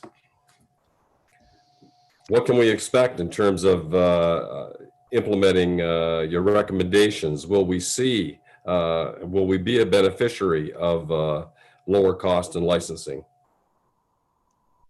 Sure, I can answer this one through you, Warden. We have seen with several of our other clients, and we do know in talking to several of the vendors, that they are doing what some are calling like multi-tenant licensing. So there is the initial capital cost that would be shared amongst each of the collaborating municipalities, and then the annual costs get broken down to be split and shared amongst them all. So rather than each municipality having to pay their own full upfront fees as well as the annual fees, there is sharing that's going on. That is at a reduced rate because the vendor has less work to do as well. So if a license is per seat, there's still the same number of licenses and that cost might be there, but then you get to take advantage and leverage the higher bulk pricing. So most vendors' licensing prices go from an individual user to a bulk price of 1 to 5 users to the next level, 5 to 10, 10 to 30, that sort of thing. And with each increase in those kind of quantities, the actual cost of each license goes down. So we do expect, and we have seen it with others, that those costs become lower for you. So there is absolutely cost savings to be realized. Each contract has to be negotiated, but it is possible there. And we do see it with others. And we have, I mean, you've already got some examples with your GIS system. There's been some savings there for each of the municipalities. And we can certainly provide further examples where these cost savings have been realized. Morgan, yep. Add to that. Yeah, so Councilor Mayhew, every time I look at a licensing or purchasing of anything, I always go back to a comment that you made. That's exactly this point.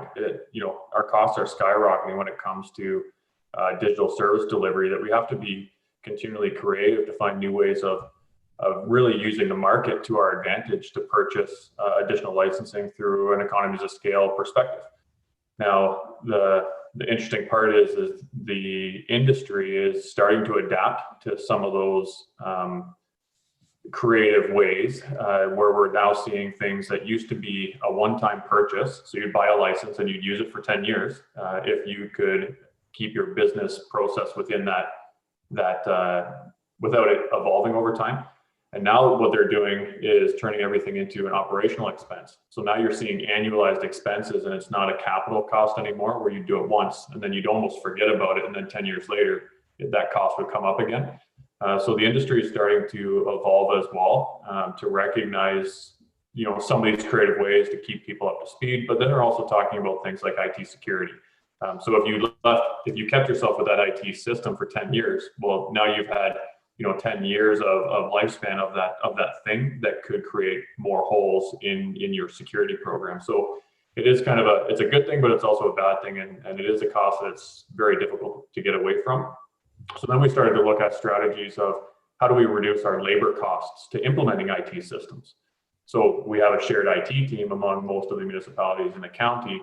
So if we can get the IT team installing something once and it works for 8 different groups, then we're not installing something 8 that works for one group 8 times. So that's kind of how we're continually trying to be creative to reduce our overall costs. So I'll just leave it there because I could talk about this all day. Any follow-up for that, Councillor Mayhew? No, I'm fine. Thank you very much, Madam Warden. Thanks. Hey, Councillor DeVete. Thank you, Warden, through you. With respect to the budgetary pieces that we've been touching on now, we're all seeing money spent in different ways now. The number that Councillor Mayhew talks about is getting bigger and bigger, didn't even used to be there. And it's a line item now that we see.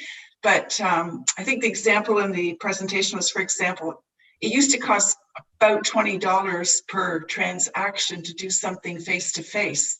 And then it was, down to this, and if you can do it fully automated, it would be this. Increasingly, people's time in the office can be used to provide more value-added service. Municipalities really don't have a good history of knowing exactly what their costs are per transaction, per hour, per resident. These things have been coming in the last decade or two, but how our budgets have shifted from some of those, between hard costs and soft costs and, capital costs and operational costs, that whole thing is changing. It really has to be an integrated discussion in terms of how do we spend money? What bang are we getting for our buck?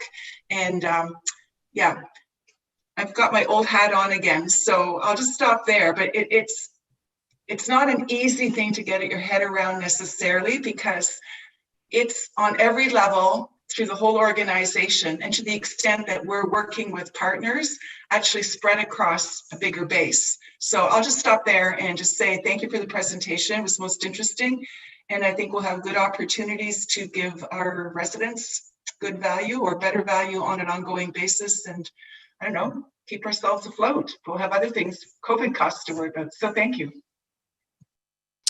Thanks for those comments, Councillor DeVete. Any other questions or comments? Okay, well, thank you again, Susan and Prasanna. You've certainly given us a lot to think about, and I imagine this will definitely be food for thought for us going forward. So thanks again for joining us, and all the best to you in the holidays. Thank you very much. You as well. Okay, and at this point, to continue service delivery discussion, I will hand it over the reports from Morgan and Cindy, but I think, Morgan, you're going to carry this one? Yeah, so I'll just quickly touch on the report and then hand it over to Ebian. Really what we're looking to do with this report is just get council's approval in regard to the final public-facing report that we've submitted to the province. So because of timing, we actually had to submit the report to the province prior to council, where with the payroll services review, we were able to get council to approve it. So I'll just kind of park that for now. But I'll ask Ebian to pop on and take us through the report. So Ebian's been a key resource in ensuring that this project was successful. She was on every meeting. I think there was about 50 of them. She spent a lot of time with our local municipalities. We had a lot of excellent conversation across each meeting with the CAOs, public works managers, directors of whatever. And a lot of the feedback that I got from basically everybody across the county is they really do want to formalize what we've been working on within our municipal modernization portfolio. A lot of these things IT has been doing in an ad hoc way, just by maintaining relationships, having an open line of communication with your staff at the local level. But really what it comes down to is just how do we formalize this and keep the momentum moving forward. And to that, I'll just pass it over to Ebian. Thank you, Morgan. Through the warden to council, this project, the Top 10 Service Delivery Review, was made possible by funding under the Ministry of Municipal Affairs and Housing's Municipal Modernization Program.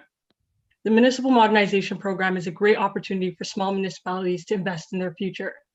The county and the area municipalities are appreciative of the funding provided by the province of Ontario.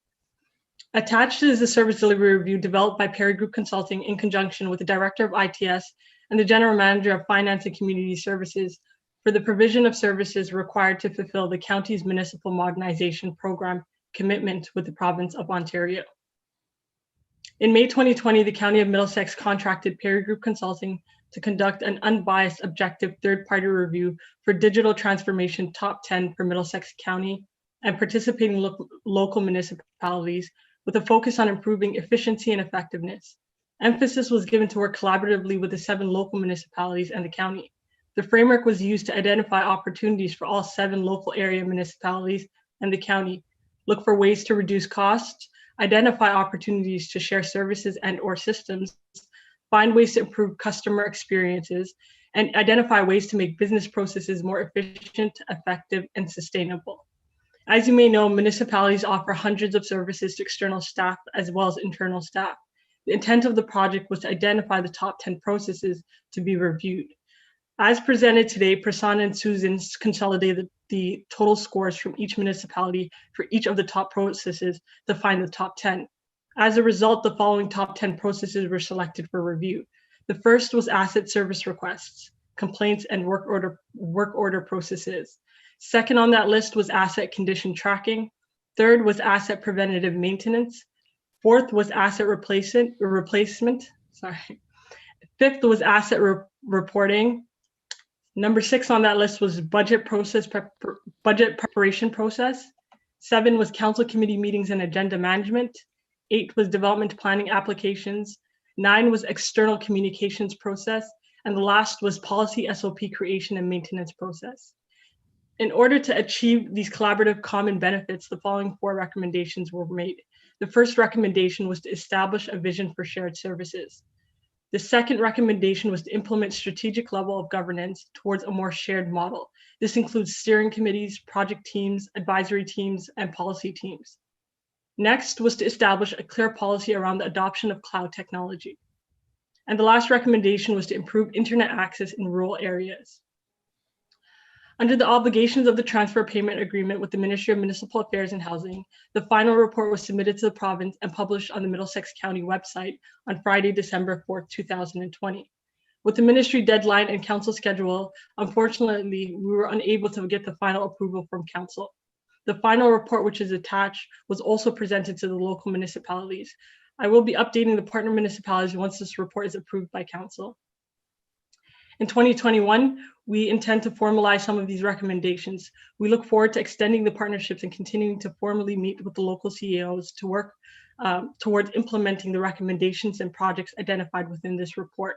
We want to say thank you to the CEOs, the department heads, and the delegates, and also the ITS department, specifically Chris Bailey and Morgan Calvert, for the contributions to this project. At this time, I recommend that the Collaborative Service Delivery Review for Digital Transformation Report be approved as presented. Thank you, Council. Great, thank you very much for that, Ebian. Morgan, I don't know, did you have anything else to add before I open that up for discussion, comment? Well, Madam Warden, that's perfect. Thank you very much. Okay. Any comment or questions from Council at this time?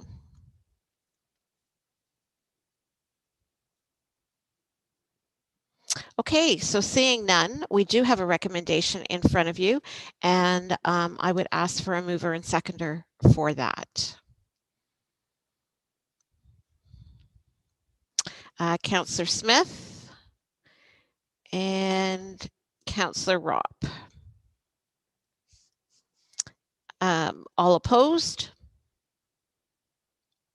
And that's carried. Thank you very much.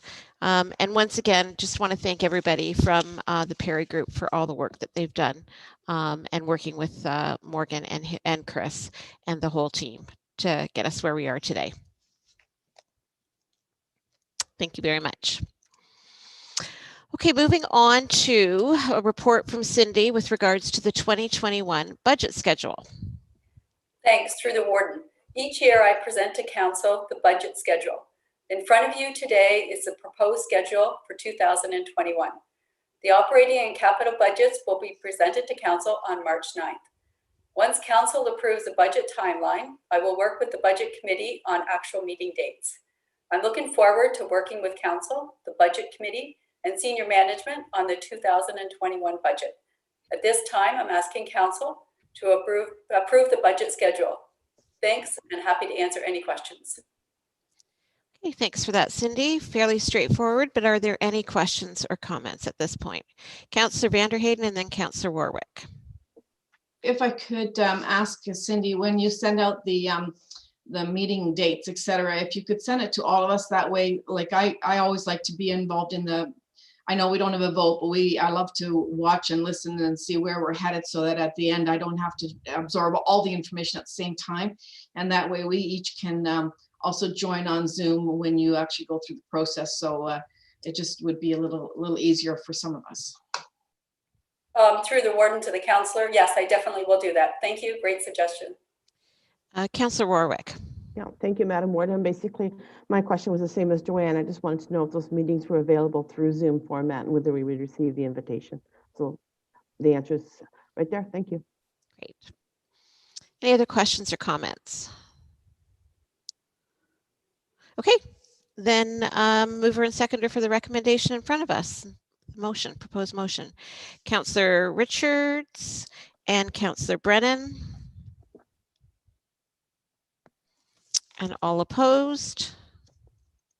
And that's carried. Report from Chris Trainey, a 5-year county roads capital plan for 2021 to 2025.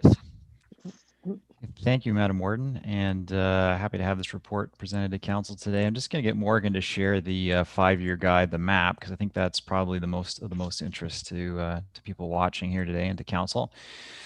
And I'll go through my report. I'll try to be as quick as possible, and I imagine there may be a few questions. So the goal of our 5-year plan and any of our plans, is along the asset management policy and guidelines about maintaining our current level of service. And when we talk about level of service for the road network, we talk about basically the quality of our road network. So we have a road network where we're maintaining a very good quality of the road surface. We don't have a lot of problems with potholes or other pavement issues. We tend to have a very good long-lasting road network, which I'll talk about a little bit more in a second. And the principle behind having that as a basis for the report is to make sure that we have a good system where we're not expending additional maintenance dollars dealing with those types of issues. So due to our past practice with our methods of road construction rehabilitation, we see the average life of our county roads to be about 18 years. So that means between sort of our life cycle events, it will be between probably 15 and 20 or 22 years where we'll have to do a road rehabilitation or road reconstruction. And usually we see the urban pavements last a little bit shorter in a lifespan than the rural pavements. And there's a lot of different reasons for that. And generally it's due to the lower speeds in our urban areas. Slower traffic tends to have a bigger impact on our asphalt. So we tend to have a little bit less life cycle in our urban areas. So if we go by that principle, about 18 years of life, that means we would have to rehabilitate about 450 lane kilometers or about 90 lane kilometers a year. So the plan I'm presenting is a little bit short of that, about 13%. So we might see a slight decline in the quality of our road system as a whole, but there's some reasons why I'm recommending us have a little bit shorter of a amount of rehabilitation. And a lot of it is to do with the cycling plan. And I'll get to that near the end of my report. So one of the things that I take great pride in with our road network is our commitment to cold in place asphalt recycling. In my opinion, and with our experience at the county, we've seen very good performance in roads that are recycled asphalt. And if those of you don't know, it's where we actually grind up the old road, mix in some new asphalt cement, and lay that asphalt back down in the road. It creates a very good solid road base when we cap that with hot mix asphalt, but it's also very good for the environment. Greatly reduces the amount of trucking that we need to and from the site, as well as reduces the amount of aggregate we need to produce and haul and use to create new asphalt. A big component of this plan and a big change to this plan is the beginning of the implementation of the Middlesex County Cycling Strategy. So in the plan, there's a second map, and Morgan, you may flip one page down in the report. You'll see about 166 kilometers of paved shoulders that are going to be, or proposed to be, included in this 5-year capital plan. We're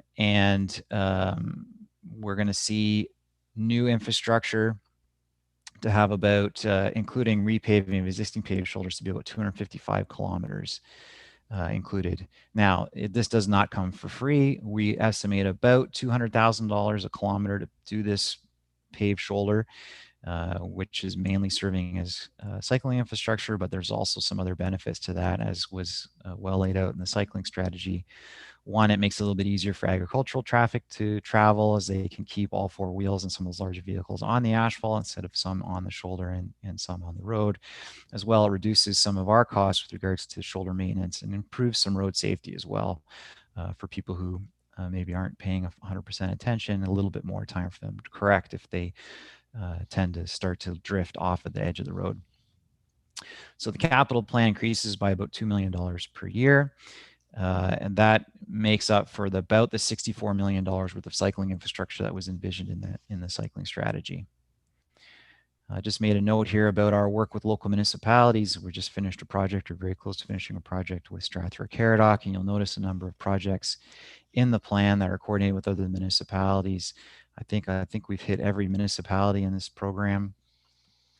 We're working with Thames Centre next year for reconstruction of the urban area in Thorndale.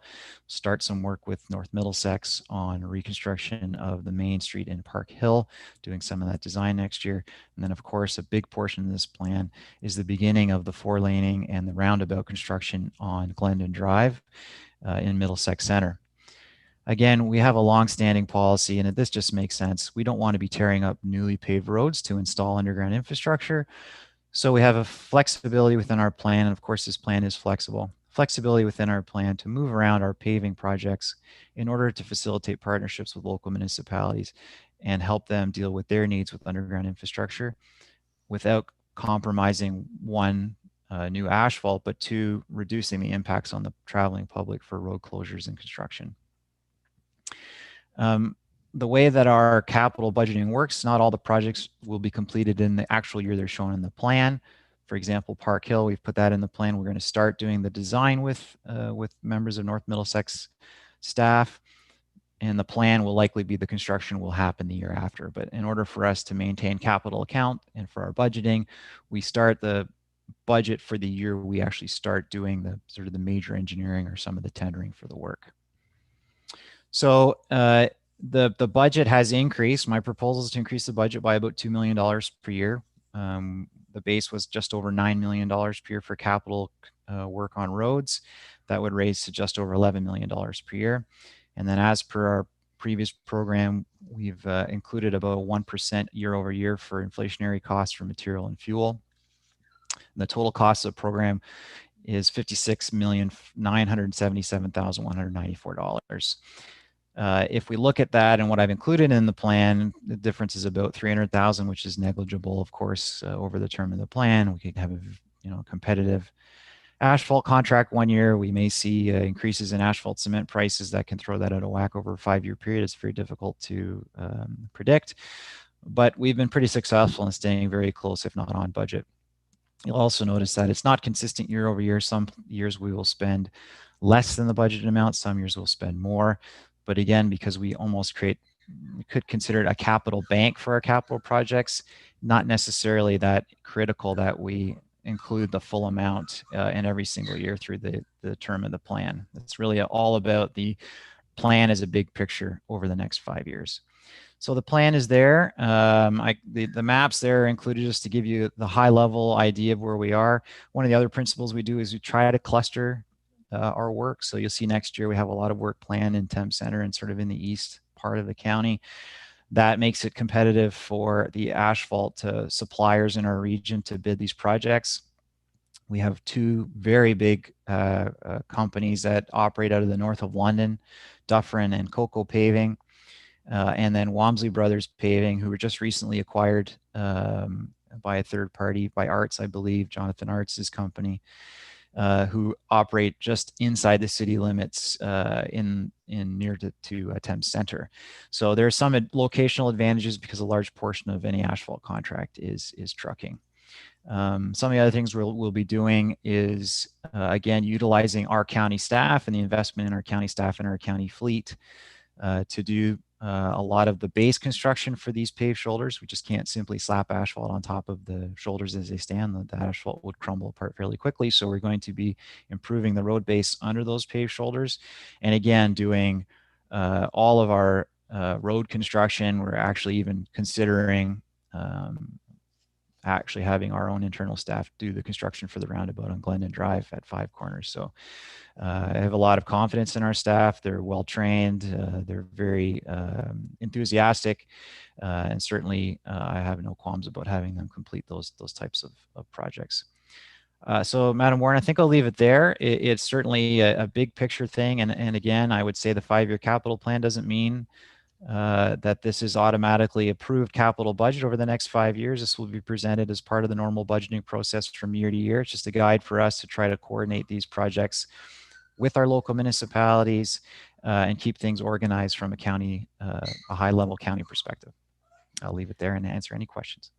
Okay, thank you very much for that, Chris. And I think that there was a lot of input from your roommate, your little puppy. I apologize for that. She is, No. yeah, she's going crazy here. No, that was awesome. That was good. Appreciate that. Any questions for Chris on that?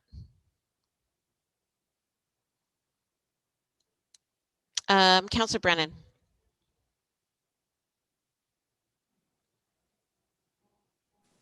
Yeah, through you, Madam Warden, to Chris.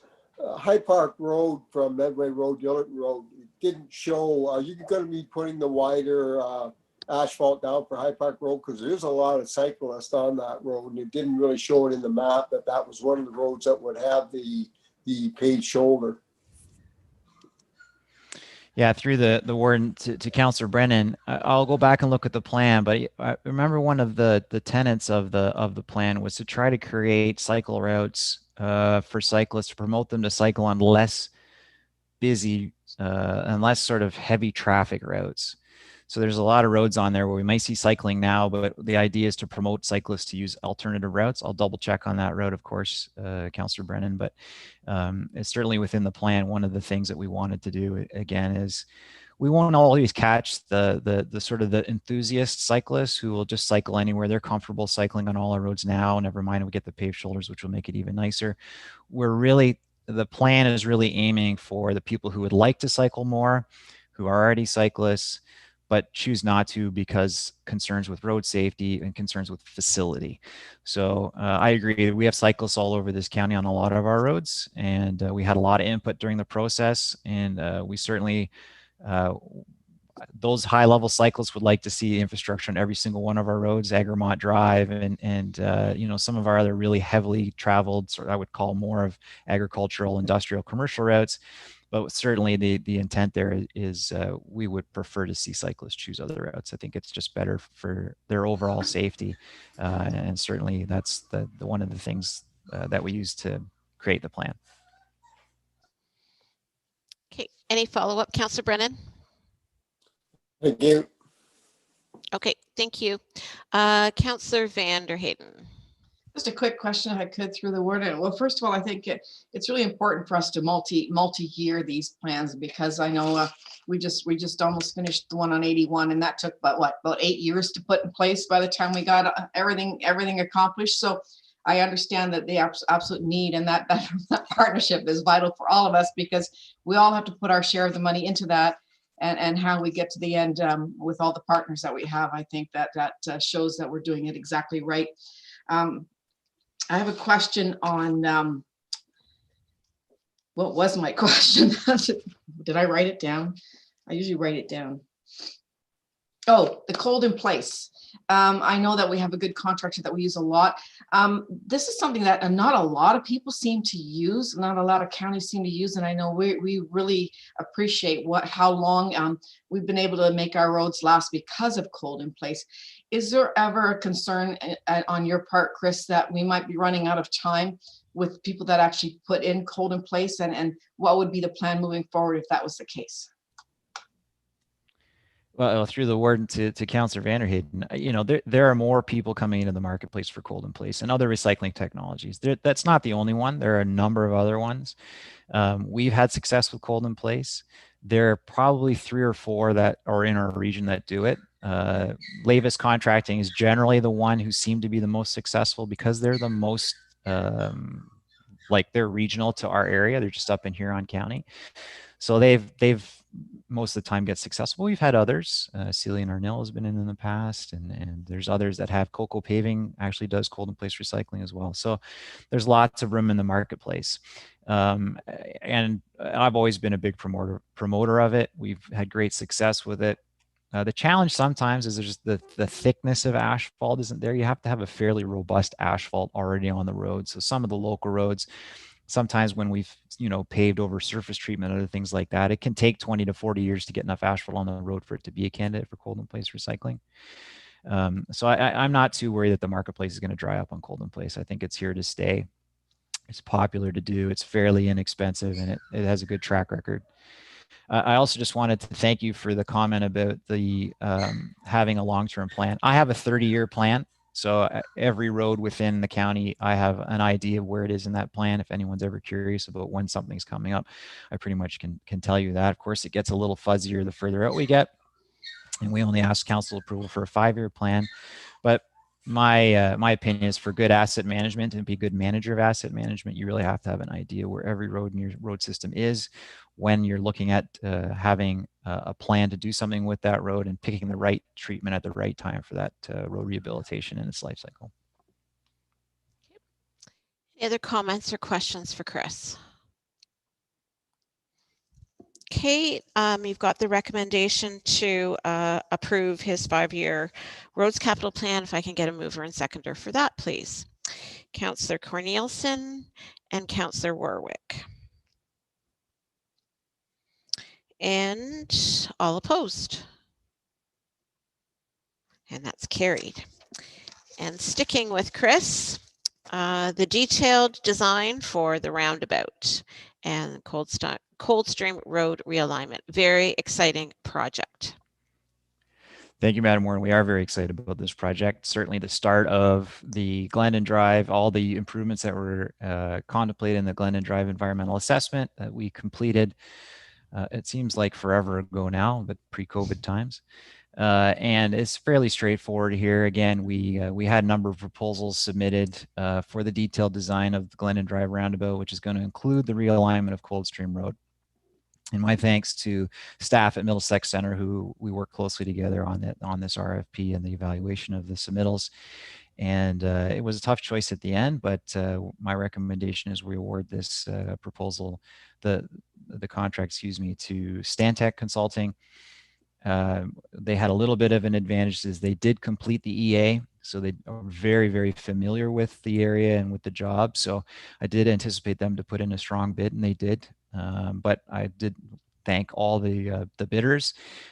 We did see some very excellent proposals come in on this one, but I am recommending Stantec be awarded the contract. I'd be happy to answer any questions. Great. Any questions on this recommendation? Councillor DeVete.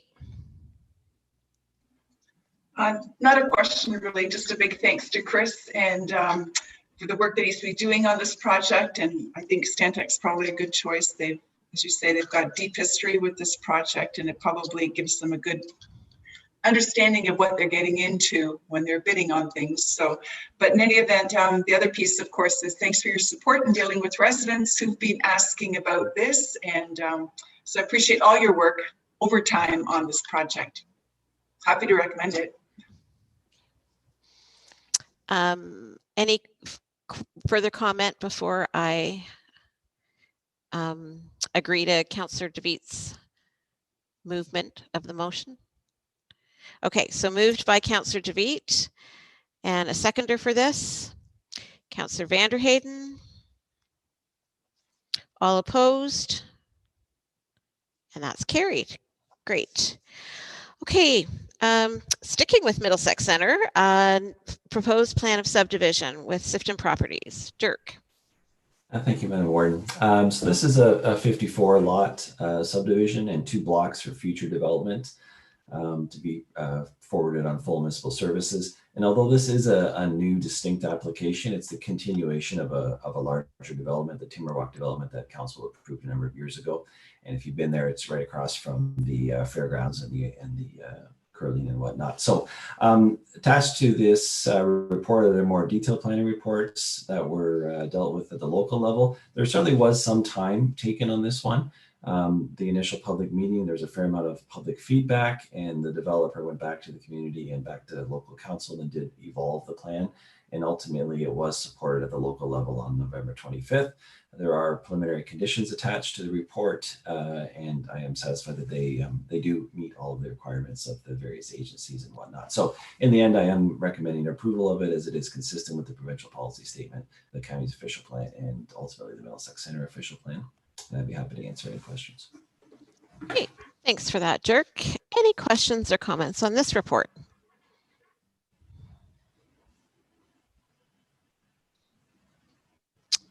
Okay, Councillor Vanderheyden. The only thing is when I see these reports come up and I see 200 or 300 pages or 500 pages, I nearly have a heart attack thinking, what do I all have to read? That was my little joke for the day. There you go. Any other further comments? Okay, seeing none, then I would look for a mover and seconder for this recommendation. Councillor Brennan and Councillor Warwick. All opposed? And that's carried. Okay, correspondence and information items. General payables to December 4th, 2020, totaling $1,161,784.45. Planning payables to December 4th, 2020, totaling $3,097.52. Electronic payments for the month of November 2020 totaling $2,137,025.46. Social service payables to December 4th, 2020 totaling $315,791.39. Strathmere Lodge payables to December 4th, 2020 totaling $245,981.74. Road payables to December 4th, 2020 totaling $2,172,055.25. MLPS payables to December 4th, 2020 totaling $1,873,202.93. ITS payables to December 4th, 2020 totaling $319,977.55. Economic development payables to December 4th, 2020 totaling $91,197.52. Can mover and seconder for that to receive those items for information, please. Councillor Elliott and Councillor Richards. All opposed? And those are carried. Moving on, a copy of Roma 2021 virtual conference program. AMO policy updates from November 23rd, 2020 to December 7th, 2020. Letter from the London and Middlesex Community Housing providing information on Project Reimagine, the first ever regeneration project at their Southdale site. 9th report of the Middlesex County Library Board meeting held on November 24th, 2020. And Strathmere Lodge occupancy and activity report for November 2020. Report from Brent Kerwin. Okay, a mover and seconder to receive those for information. Councillor Smith and seconder Councillor Warwick. All opposed? Those are carried. Inquiries. I guess I should have, under councillor comments, I should have taken the opportunity, although I think he's left now, to welcome Chief Roberts, our newest Middlesex County resident to He'll the county. appreciate that, but he did have to step out for So, a bit. well, you can tell him that we recognized him as the newest Middlesex County resident. He's a proud member of the Thorndale family.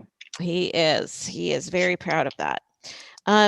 New business, our next county council meeting, of course, is not until January 19th. We do have to move into closed session, and I look to Kathy. I'd like to take just a 5-minute break so we can stretch our legs and maybe get another glass of water. Should we have the motion to go into closed session before we have the break or after? Does it matter? It doesn't matter. Okay. You can just take a 5-minute break now and then come back. Okay, so let's do that. We'll take a 5-minute break and then we'll come back and we'll go through all of the motions that we need to.